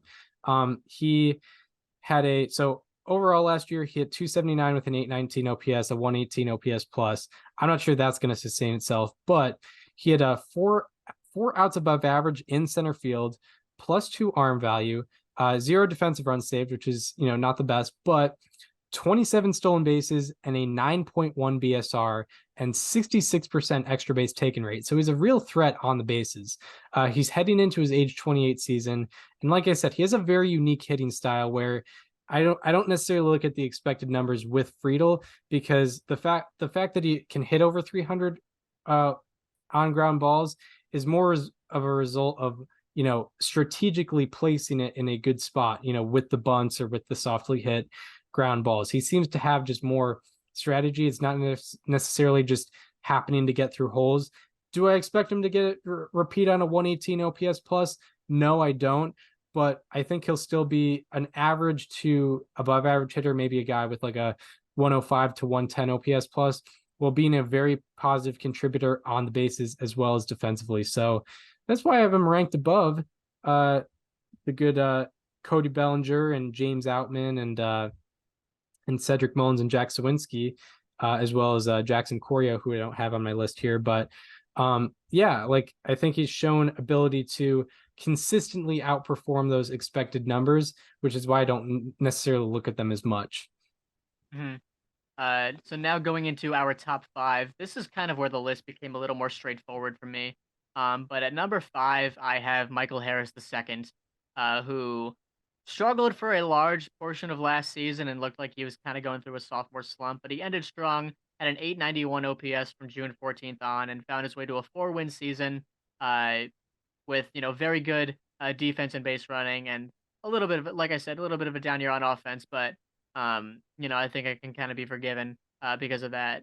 He is one of the best base runners and one of the best defenders in all of baseball. There's nothing that he struggles with when it comes to any of that. He has 86th percentile sprint speed.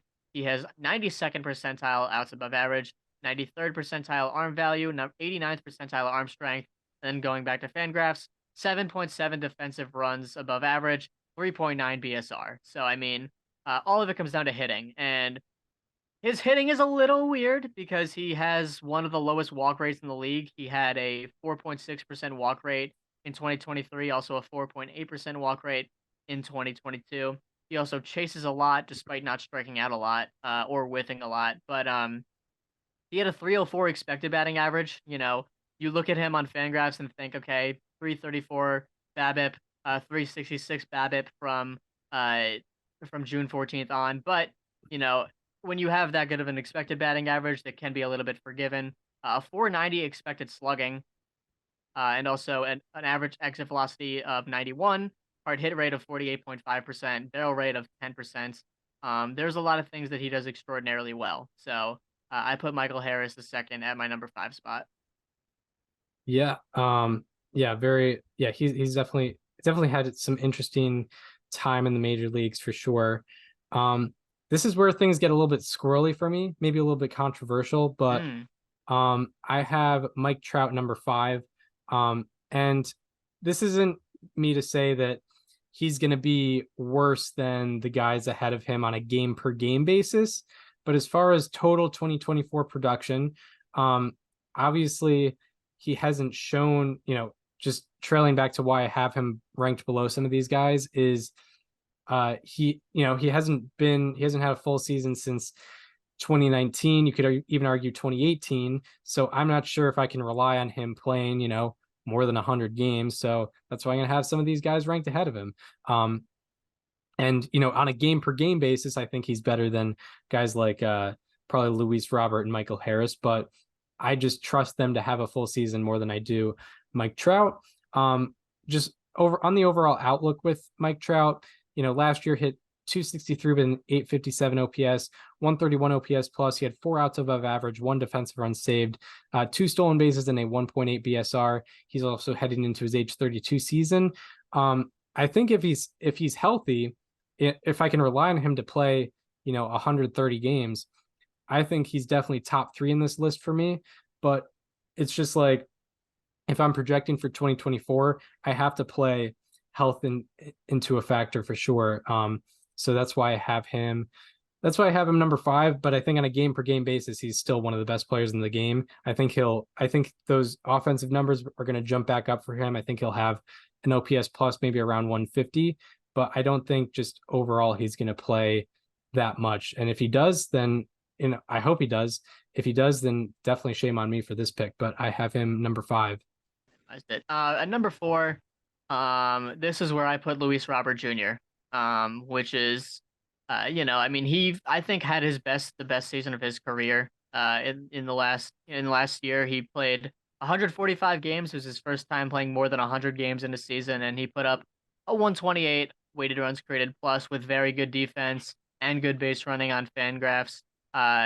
His base running run value was actually a lot different on Baseball Savant, which was interesting. But he was actually a fantastic defender according to outs above average. He had 12 outs above average and a 95th percentile fielding run value. So, a top defender and also just one of the most fun guys to watch hit in all of baseball, right? I mean, he hits the ball very interestingly enough, his exit velocity is not very good, but he had a 15% barrel rate, a 515 expected slugging, and again, just like Cody Bellinger, a 38% sweet spot rate. And he did very well last year. An 857 OPS, and like I mentioned, excellent defense.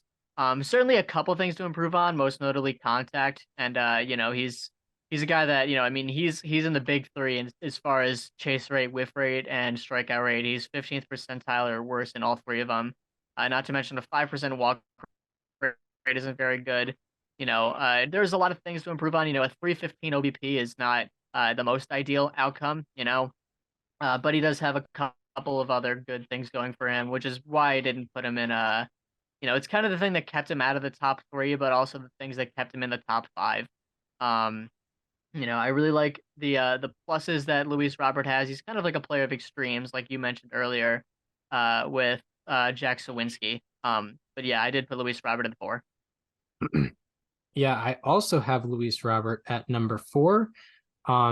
Last year, for reference, hit 268 with an 857 OPS, 128 OPS plus, 12 outs above average, 6 defensive runs saved, 20 stolen bases, and a 2.0 BSR. He's heading into his age 26 season. Last year was kind of like his first really full, healthy season, it seemed like. And we saw the potential and, showed that he's a very good player. I think he had a 5-win season on Fangraphs. So hopefully that health maintains for him. And I think he's, as you mentioned, with the on-base percentage, I think he is a good on-base percentage away from being an elite player. Yep. I think he's a very good player right now, but he's like a good on-base percentage away from being an elite player. But yeah, that I think he's going to be projected in a solid manner. He's just overall very good, one of the best defenders out there. I think he improved his fly ball rate as well. So just good signs pointing there. So yeah, he's my number 4. Where do who do you have number 3? Number 3, this is where I put Julio Rodriguez, who is going into his age 23 season and has already, been a dominant force in the league for 2 years now already, which weirdly enough, it just feels like more. It feels like he's already so established in his role with the Mariners, but it's only been 2 years. Last season, he took some steps back and some steps forward. He dipped a little bit in offensive production. His weighted runs created plus went down by 20 points, but he also had about 150 more plate appearances because he played, first of all, 714 plate appearances in 155 games is pretty impressive. Not that he really controls it, but or has that much control of it, but he did see a lot more opportunities. He did a lot better with defense. He did a lot better with base running by his Fangraphs metrics in 2023 compared to 22. And in terms of his batted ball metrics, it's great. I mean, it's exactly what you'd expect it to be out of Julio Rodriguez. He hits the ball hard. He hits it in the air. He does everything extraordinarily well. He's excellent at defense and base running. He does strike out quite a bit. But it's, I think it's pretty forgivable because everything else he just completely excels in. I wouldn't be surprised if he outperforms some of the other people on this list in 2023 or 2024 that I have above him. But I mean, you have to, he's a lock for top 3, and he's a lock for, top 20 to 15 player in the game, maybe even top 10, like I mentioned with Corbin Carroll. He is the complete package, and it feels like he's only getting better. Yeah, for sure. Julio Rodriguez is an elite, definitely an elite center fielder. My number 3, this is probably might confuse some people, but I'm going with Michael Harris II. A lot of it is sort of based on what he did from June on and sort of underlying numbers just going in the right direction. and I'll explain sort of why I have him above Luis Robert. With Michael Harris, he's coming off a year in which he had a 293 average, 808 OPS, 114 OPS plus, 7 outs above average, +3 arm value, 2 defensive runs saved, 20 stolen bases, a 3.9 BSR, and 72% extra base taken rate. He's also heading into his age 23 season. And this is why I have him ranked higher than I think a lot of people would have him ranked at this position is despite a drop in offensive production last year, almost all of his underlying numbers got better or stayed the same in 2023. His barrel rate was within 0.1% of 2022. He had an increase in average exit velocity, hard hit rate, sweet spot rate, line drive rate, pull rate, and a decrease in strikeout rate, chase rate, whiff rate, and ground ball rate, and also an increase in all expected numbers. So I'm pretty optimistic about what he's going to bring to the table in 2024. Along with that, in his final 100 games, he hit 335 with a 912 OPS, and he also had a higher OPS and FWAR than Luis Robert in that particular span. And even excluding that and just going based off of the entire 2023 season, Michael Harris had a higher expected WOBA than Luis Robert, while I believe also being around a similar defender and a better base runner. So yeah, I'm pretty optimistic about Michael Harris. I think that first 2 months of the year from him last year were pretty much an anomaly and pretty much set back his entire or set back his numbers for the entire 2023 season. And I think just overall next year, we're going to see that, you know, that rookie of the year, Michael Harris, that we saw in 2022. What do you have for your number 2 pick? Number 2 is Mike Trout. You have him at number 5.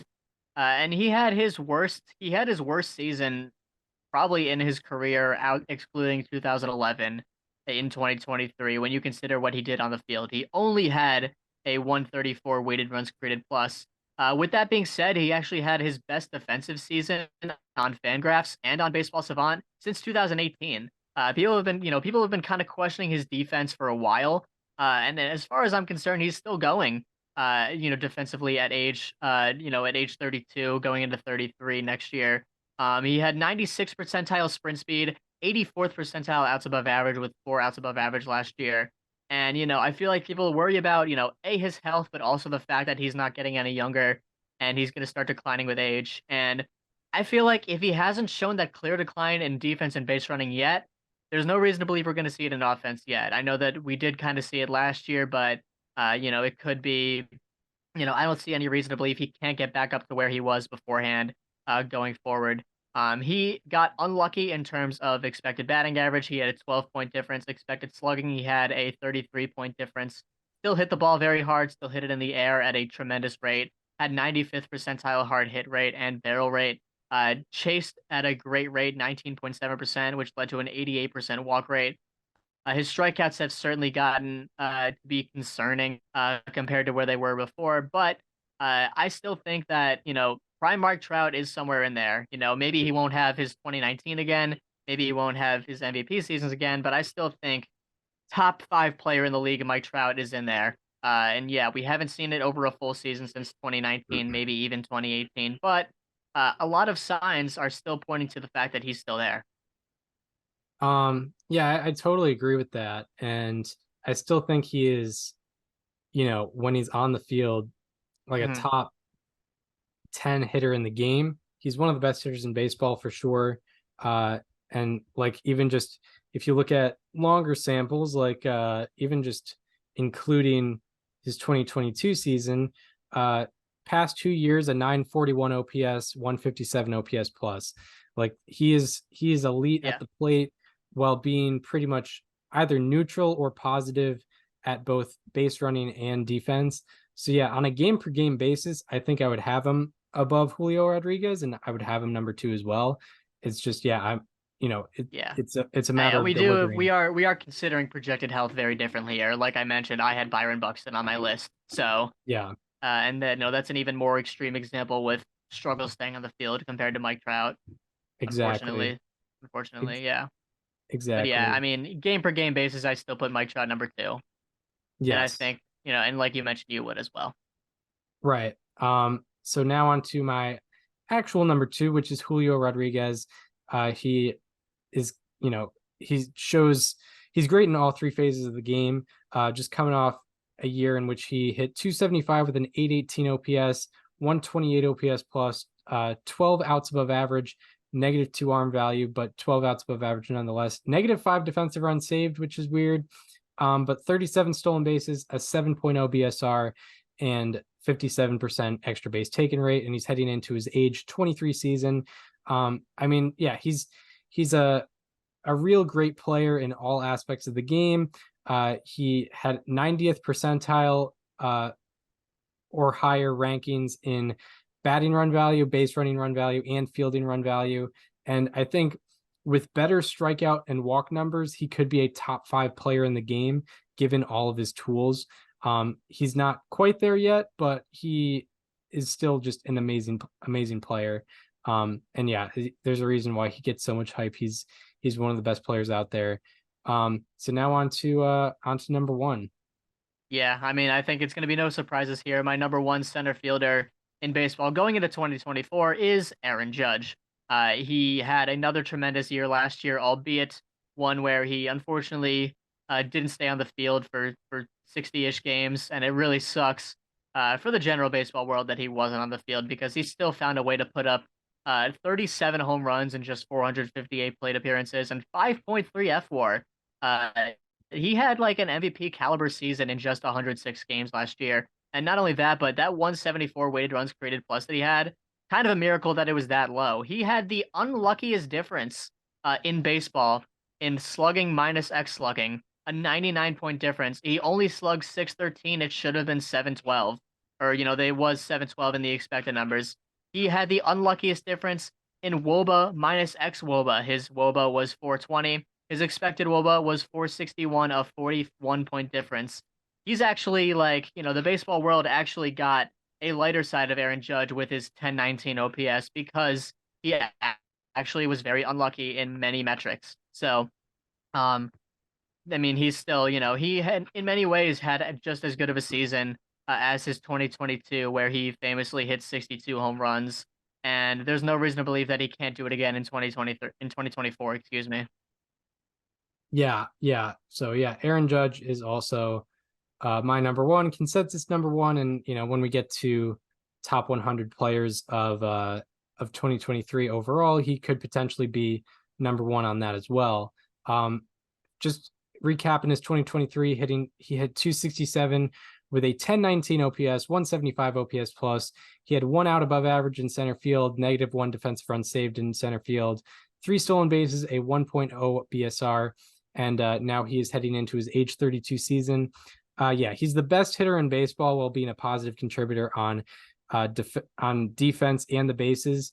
He was 100th percentile in 6 of the 10 Baseball Savant dashboard hitting stats, which is absolutely absurd.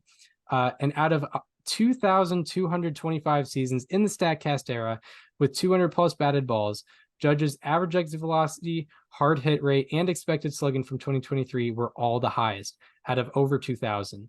That's how great he was last year. I mean, his average exit velocity was 97.6 miles per hour, which is just, it's crazy to do. That's crazy to do in a It is such a disservice that he had that injury with the Dodger Stadium right field wall. It wasn't even like, it was some lingering thing that came back. It was a freak play where he hurt his toe. Yeah, 100%. The stuff with the expected stats is weird. I think part of it has to do with I think with hitters of Judge's caliber, the outfield just plays like very deep in general. So some of the balls that he hits to the warning track that would be doubles for a lot of players are just caught because they're positioned so well to prevent extra base hits from happening with Aaron Judge. So I think that just naturally happens. But still, he's the best hitter in the game. I think 2023 sort of established that, 2022 established that, and then 2023 made it so that it was sort of unquestionable. He's the best center fielder in the game for sure. Yeah, I mean, the way that Aaron Judge gets so much out of himself is that he hits fly balls at an outrageous rate. His his fly ball rate was 10.4% above his ground ball rate, which is absurd in 2023. He also had more fly balls than ground balls in 2022. He had almost the same number of ground balls and fly balls in 2017, which was his first, breakout season where he had 52 home runs as a rookie. Yeah, I mean, there's no sugarcoating it. He's the best center fielder and the best hitter in the game right now. Yeah, for sure, for sure. So to go over the lists here, my 1 through 10 is Judge, J-Rod, Michael Harris II, Luis Robert, Mike Trout, TJ Friedel, James Outman, Cody Bellinger, Cedric Mullins, and Jack Swinsky. What is your 1 through 10? Aaron Judge, Mike Trout, Julio Rodriguez, Luis Robert Jr., Michael Harris II, Cody Bellinger, Jung-Hoo Lee, Byron Buxton, James Outman, Jackson Chourio. Yeah, so I guess our biggest discrepancies is I did not have like Jung-Hoo Lee on the list. I think part of it for me is just like not knowing what he's gonna bring to the table. Whereas like I can't fault you for not having most of the guys. Like I can't fault you for not having Jung-Hoo Lee. Can't fault you for not having Byron Buxton and also Jackson Chourio. Yeah, and I can't really fault you for not having TJ Friedel because he's such a weird guy. Yeah. TJ I mean, Friedel. he goes kind of deep into the ARR lore of his expected numbers and actual numbers.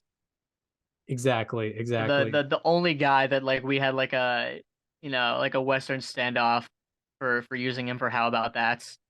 Yes, it was an unspoken agreement not to use him. Yeah. And then with Cedric Mullins and Jack Sawinski, they're numbered 9 and 10 on my list for a reason. Like they're not, I don't expect them to be, crazy center fielders out there. So I did actually look at Jack Sawinski. The reason I left him off was because of his lefty righty splits. He had a 609 OPS against lefties last year. Oh wow. Yeah. Interesting. And yeah, with Cedric Mullins, I'm just relying on a bounce back to his pre-injury numbers, which and that's fine.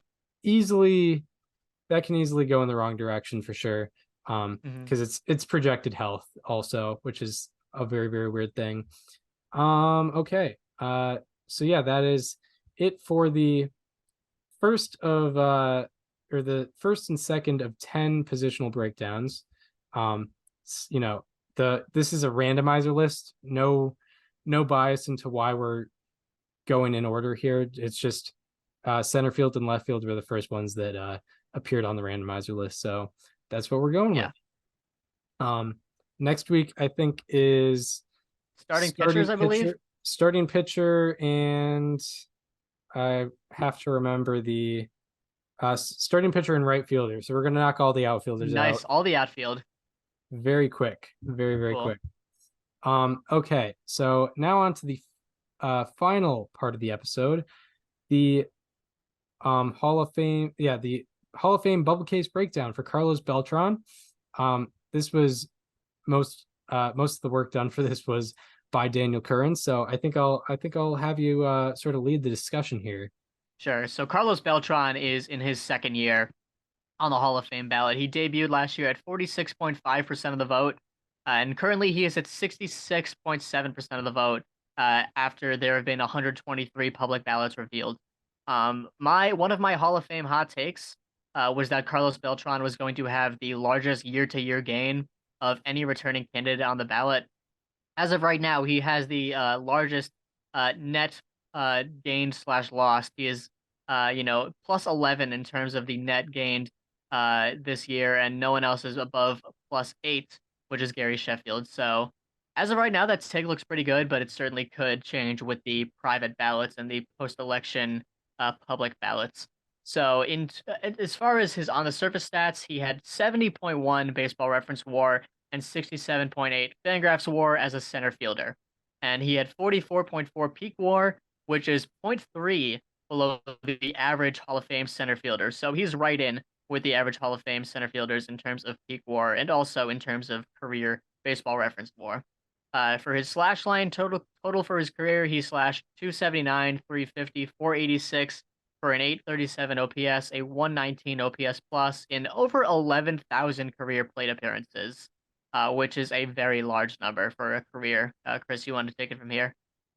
Yeah. So just looking at the basic numbers, a pretty impressive resume, although he didn't necessarily hit like the very, very celebrated numbers. He had 2,725 hits, 565 doubles, which is very, very impressive, 435 home runs, 1,084 walks, and 312 career stolen bases. So, got on base effectively with walks, lots of extra base hits with the home runs and doubles, and over 2,700 hits. And much of his resume revolves around the postseason. 307 average and 1021 OPS as a career in the playoffs, with 256 plate appearances in the playoffs, like basically half a season's worth of production in the playoffs, and he had a 1021 OPS in them. And in the 2004 playoffs, he had a 1557 OPS in 56 plate appearances. And then the 2012 playoffs, he had an 1154 OPS in 50 plate appearances. So those specific runs are going to get, the recognition that he got, are going to get him the recognition that could push him to a Hall of Fame plaque. And he also won Rookie of the Year, although it was only once. He only won Rookie of the Year once, unfortunately. But just kidding. But he was a 9-time All-Star, 3-time Gold Glover, and 2-time Silver Slugger. So those are kind of where he appears on the surface. Just looking at the basic numbers, the things that everybody knows. But now we'll kind of go a little bit deeper into where he fully compared to people who had similar careers as he did. Yeah, so I put Carlos Beltran through the Gianta test, as I like to call it, because you were the one that kind of started doing this thing where we compare guys with similar WAR given the number of plate appearances and the similar OPS plus given the number of plate appearances. So Carlos Beltran is one of a few players with 67 to 73 Baseball Reference wins above replacement in between 10,000 and 12,000 plate appearances. So that's similar body of work, similar overall production. The other guys to do it are Frankie Frisch, who is a Hall of Famer, Tony Gwynn, who was a first ballot Hall of Famer, Tim Raines, who was a Hall of Famer, Pudge Rodriguez, who was a first ballot Hall of Famer, Ernie Banks, who was a first ballot Hall of Famer, Greg Nettles, who received 8.3% of the vote in 1994. That was how he topped out.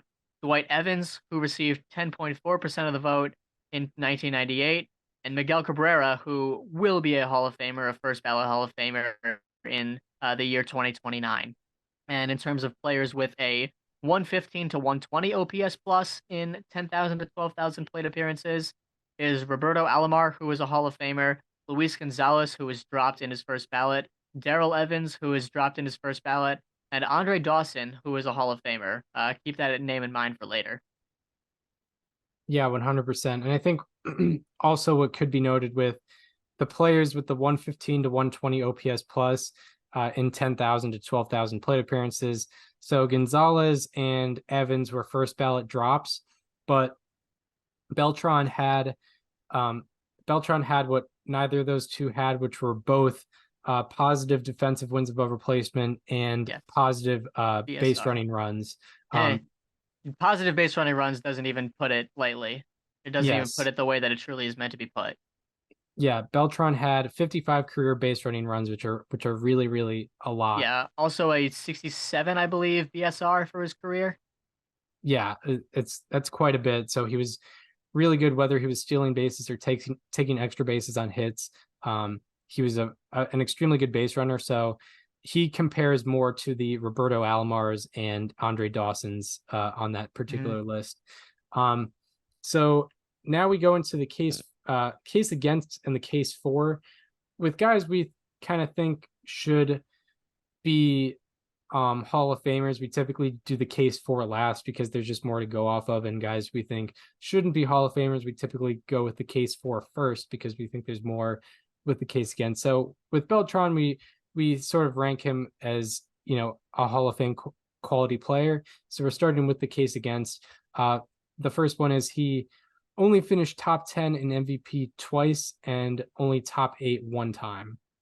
Yeah, didn't get that big milestone very many times. I didn't really get a great chance at it except for once. One thing I'd also like to note before we completely dive into this, we have our opinions on Carlos Beltran.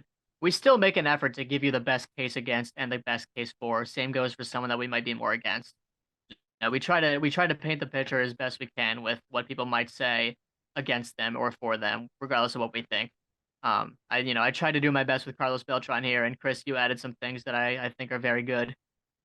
Right. Yeah. Yeah. And yeah, we're very anti like the Omar Vizquel on the field like Hall of Famer, but we did provide a case for him that wasn't just completely memes. Yeah. Which yeah. Um, Yeah. so Anyway, yeah. yeah. Going forward, Chris mentioned the lack of MVP support. He also only finished top 10 in the league in OPS and OPS plus twice. So only twice could you say maybe he was a top 10 hitter in the league if that's what you prefer to go off of. Right. And with Beltran, um, as we mentioned with the on the surface stats, he didn't hit the major milestones that would make him a shoe-in, didn't get to 3,000 hits, didn't get to 500 home runs. Like with Beltray, like his case is much more clear because he did hit the 3,000 hit threshold. And obviously these things are arbitrary, but it does He was matter pretty when you're darn close talking to 500 home runs. yeah, we're obviously talking the um we're talking about the Hall of Fame where that stuff does get valued a little bit more than usual. Hmm. Yeah. Additionally, he only had 3 seasons with an OPS plus of 140 or higher, and most people that only do that 3 times are not Hall of Famers. His offense wasn't absolutely otherworldly that much of his career. Right, right. And going along with the legacy part and what he's remembered as, because that is a large part of why people vote the way they vote. His most remembered playoff moment, despite having a 10-21 career OPS in the playoffs, is that curveball that he took right down the middle to end the Mets season in 2006, which was a promising season for them. That's kind of his most remembered moment. So I think that takes away a little bit from a lot of what the voters see him as. Yeah, and perhaps the greatest flaw of his career in terms of his Hall of Fame case was the alleged role that he played in the 2017 Astros sign stealing scandal. There's been 1,000 different reports on who the perpetrator was of that. Some people say it was Carlos Beltran, some people say Brian McCann, some people say Alex Cora, some people say AJ Hinch, some people say Jeff Lunau. We don't really know. But Carlos Beltran was a veteran in that clubhouse. If there was a player that had uh, you know, the pedigree to step up and put an end to it, it was probably him. He chose to let it go and continue. However, I think there were also people that, were above him that also could have put a stop to it that didn't. So people can believe whatever they want or feel however they feel about Carlos Beltran's involvement in that scandal. It is something that to some people takes away from his Hall of Fame case. Yeah, and I think everybody, it's sort of like steroids in that everybody has their own opinion on it. I think Mhm. some people believe that because of his involvement, all his accomplishments, get thrown out the window and he shouldn't be considered at all. Some people might say that it just takes away a little bit and that's why he's already sort of a bubble case. So maybe that's why he's not being considered like that. And then for other people, I think they just don't really consider it that much because it didn't really help his career and they're only focusing on what he did on the field. And, that cheating scandal didn't really impact his career at all. Or at least numbers wise. Yeah. So now on to the case for Carlos Beltran, because that's all we have for the case against. For the case for Carlos Beltran, 70 career baseball reference WAR and 44.4 career peak baseball reference WAR are pretty much right in line with the average Hall of Fame center fielder. It's just that's kind of where guys are at, and yeah, like it's very comparative to a lot of the guys that are currently in the Hall of Fame right now. Yeah, and going into his count statistics, Carlos Beltran is just one of 4 players in Major League history with 400 home runs, 300 stolen bases, and 1,000 walks. The other 3 players to have those are Barry Bonds, Alex Rodriguez, and Willie Mays, who are arguably 3 players to have been the greatest of all time at their respective positions, and Carlos Beltran is right there with them. Yeah, absolutely. Along with that, looking more sabermetrically, he's one of 3 players in baseball history with 250 plus batting runs, 50 plus base running runs, and 30 plus fielding runs. The other 2 are Willie Mays and Ricky Henderson, who are obviously all-time greats. Yeah. He is also one of 6 players to have 300 offensive runs above average and 60 base running and 60 BSR, which is the Fangraphs metrics for total offensive production and total base running production.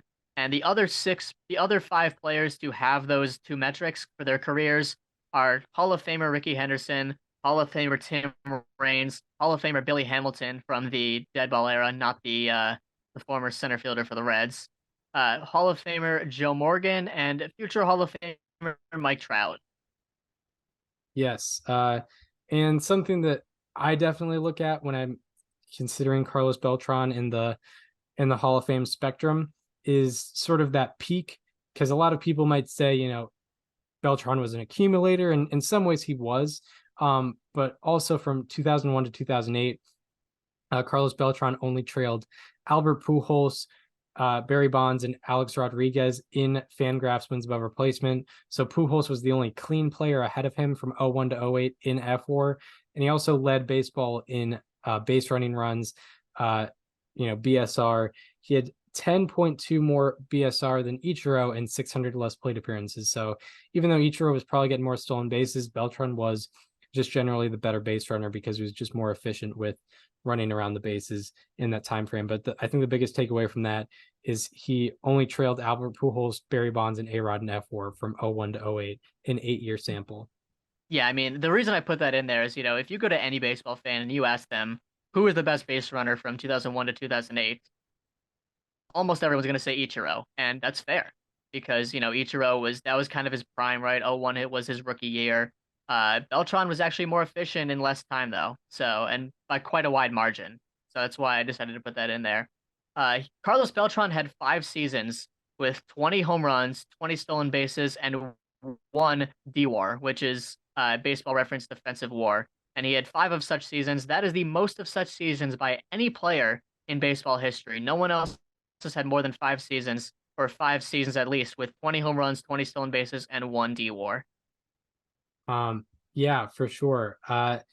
Something, so not to throw us off the sheet, but something that's not on the sheet, I'm just going to add from my own thing, just going off base, very, very basic numbers here. And I'm trying to just highlight who is not a Hall of Famer on this list. But okay, so Carlos Beltran is one of 12 players with 400 plus career home runs and 550 plus career doubles. The only other non-Hall of Famers of those 12 are Barry Bonds, Albert Pujols, Adrian Beltre, and Rafael Palmeiro. All those guys either have not been Hall of Fame eligible yet or have been associated with PEDs. So 400 home runs and 500 doubles or 550 doubles are a very exclusive club. Yeah. Yeah, I mean, and he did both of those pretty easily. He is one of 7 players to have 4+ seasons with a 120 OPS plus or higher, 20 stolen bases, and 1 D-WAR. I put this list because I like one of my favorite lists ever. The other 6 to do it are Huey Jennings, George Davis, Eddie Collins, Hannes Wagner, Frankie Frisch, and Ricky Henderson. So in essence, he is the second player post-integration to have 7 such seasons behind only Ricky Henderson. When you're talking about Huey Jennings and George Davis on the same list as you, and you played in the 90s and early 2000s, you're doing something right. You're definitely doing something right, for sure. He is also one of 8 players with 6+ seasons with a 500 slugging and 20+ stolen bases. He is joined by Ed Delahanty, Hannes Wagner, Nap Lajoie, Ty Cobb, Oscar Charleston, Willie Mays, and Barry Bonds. And if you add 1+ defensive WAR to that, he and Hannes Wagner are the only players in baseball history to have 4+ of such seasons with a 500 slugging, 20+ stolen bases, and 1+ D-WAR. Yeah, and the only non-Hall of Famer on that list is Barry Bonds, who is a Hall of Fame talent who, is not a Hall of Famer due to his PED ties. Yep. Going forward, he and fellow ballot mate Bobby Abreu in 2004 were the last players to put up a season with a 130 OPS plus, 40 stolen bases, and 90 walks. So Ronald Acuna Jr. did not do that last year. No one has done it since 2004 when Beltran and Bobby Abreu did it. And to go in on longer terms, he is one of 12 players to have 11 plus seasons with 30 plus doubles and 15 plus home runs. He is joined by Stan Musial, David Ortiz, Albert Pujols, Lou Gehrig, Miguel Cabrera, Carlos Delgado, Craig Biggio, Adrian Beltre, Manny Ramirez, Todd Helton, and Bobby Abreu. Yeah, so the last 4 on that are all five out of those 12 players currently on the ballot. Yep. Between Beltran, Adrian Beltre, Manny Ramirez, Todd Helton, and Bobby Abreu. And the last thing that I'll say for, the case for Carlos Beltran, if you're a person that chooses to hold the 2017 season against him, at the time he was 40 years old and he had an 81 OPS plus. So you can't even really say that he benefited as a hitter with the sign stealing scandal. The only way that he benefited from it was that he, got a World Series out of it. You can choose to add that to his legacy if you want, but his overall offensive production would have been pretty similar regardless of if he had the sign stealing scandal access or not. And the last thing that I want to get into is that the most comparable player to Carlos Beltran in terms of his entire career, not just among Hall of Famers, but among really anyone, is Andre Dawson, who we mentioned earlier that is a Hall of Famer. Similar, body of work. Dawson played about 50 more games. Beltran had about, 400 more plate appearances, I think, if my math is mathing, 300 more plate appearances. Very similar amount. Yeah, it's a very similar amount, same body of work. Anyway, Andre Dawson had about 50 more hits. He had 3 more home runs. He had 4 more RBIs. He had 2 more stolen bases. They had the same batting average. Beltran was up on him by 27 points in OBP, by 4 points in slugging, by 31 points in OPS, and they were tied in OPS plus. Beltran had 1 more All-Star. Andre Dawson did have an MVP over Beltran. He did have more Gold Gloves and more Silver Slugger. But Beltran did have the advantage in D-WAR, very, very slightly. I believe it was 2.0 to 1.6 in their career. And he did dominate on base running in terms of efficiency. But, if you want to compare Carlos Beltran to a Hall of Famer or to just another baseball player by his career, Andre Dawson's the best guy to go off of. Yeah, and looking at the stolen base comparison, like Dawson had 2 more, but also you think about the era Dawson played in, stolen bases were at the highest rate they've really ever been since the dead ball era. And also Beltran even got for the caught. modern era. The modern era. And Beltran got caught more than 50 less times on the bases, with stolen bases and whatnot. So, Beltran was far better compared to the rest of the league at base running than Andre Dawson was. And that's why, according to Baseball Reference, base running runs, it's 55-14 in favor of Carlos Beltran. Yeah. And part of the reason I wanted to include this little comparison here is to shine a light on the BBWAA, something we don't do very often on this show. But Carlos Beltran is probably going to get in the Hall of Fame, and he's probably going to make it in, at worst, his 4th or 5th year on the ballot. He debuted over halfway to 75% last year. He's probably going to get 55 to 60% this year if he keeps on this pace. And that's in a bad year for gains, right? So next year, hopefully there's going to be at least, 3 or 4, maybe 5 guys leaving the ballot. And Beltran's going to have a much easier time gaining some more votes. It took Andre Dawson 9 years to get into the Hall of Fame via the BBWAA. So, you know what? They have gotten better at this. There's still a long ways to go, but we can appreciate some progress. Yeah, there we go. Love that. I appreciate the optimism, and yeah, it is cool to see guys like Mauer and I guess even Utley get recognition when maybe even just like, I don't know, 15 years ago, it just wouldn't be the same. Yeah, it felt like Joe Mauer could have been a one and done in a different year. Yeah, for sure. So yeah, that shall. Or maybe That not a shall- one and done, but like definitely not a first ballot guy. Which, it's looking increasingly likely that Joe Mauer might get in this year. Right, right. So yeah, it'll be interesting to as we keep track of the Hall of Fame. It's only coming up. Yeah, it's coming up not much more than a couple weeks. January 23rd. Yes, so 17 days as of this recording. Mm-hmm. So yeah, that shall do it for this edition of Above Replacement Radio. We hope you enjoyed this extra long episode. Very long episode. Where we did positional ranks and as well as a bubble case breakdown. That's how the next couple episodes are going to be. We're going to do the positional ranks for 4 more episodes, as well as a bubble case for the next 2 episodes. So be ready, be on the lookout for some extra ARR content. We hope you enjoy this one. If you're listening on Apple Podcasts or Spotify and want to watch the conversation as it happens, go to the YouTube channel. It is called Above Replacement Radio. There you can also find the playlist of all the bubble case breakdowns that we've ever done, all 10 of them outside of this Beltran one. So be sure to check that out. Also follow our social media. Follow me on Twitter at Chris_Gianta. Follow Daniel on both Twitter and Instagram at Daniel_Curran, and follow the show Instagram at Above Replacement Radio for all the show needs.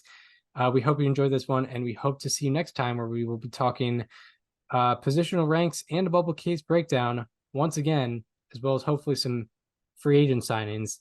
We will see you then. This conversation is over.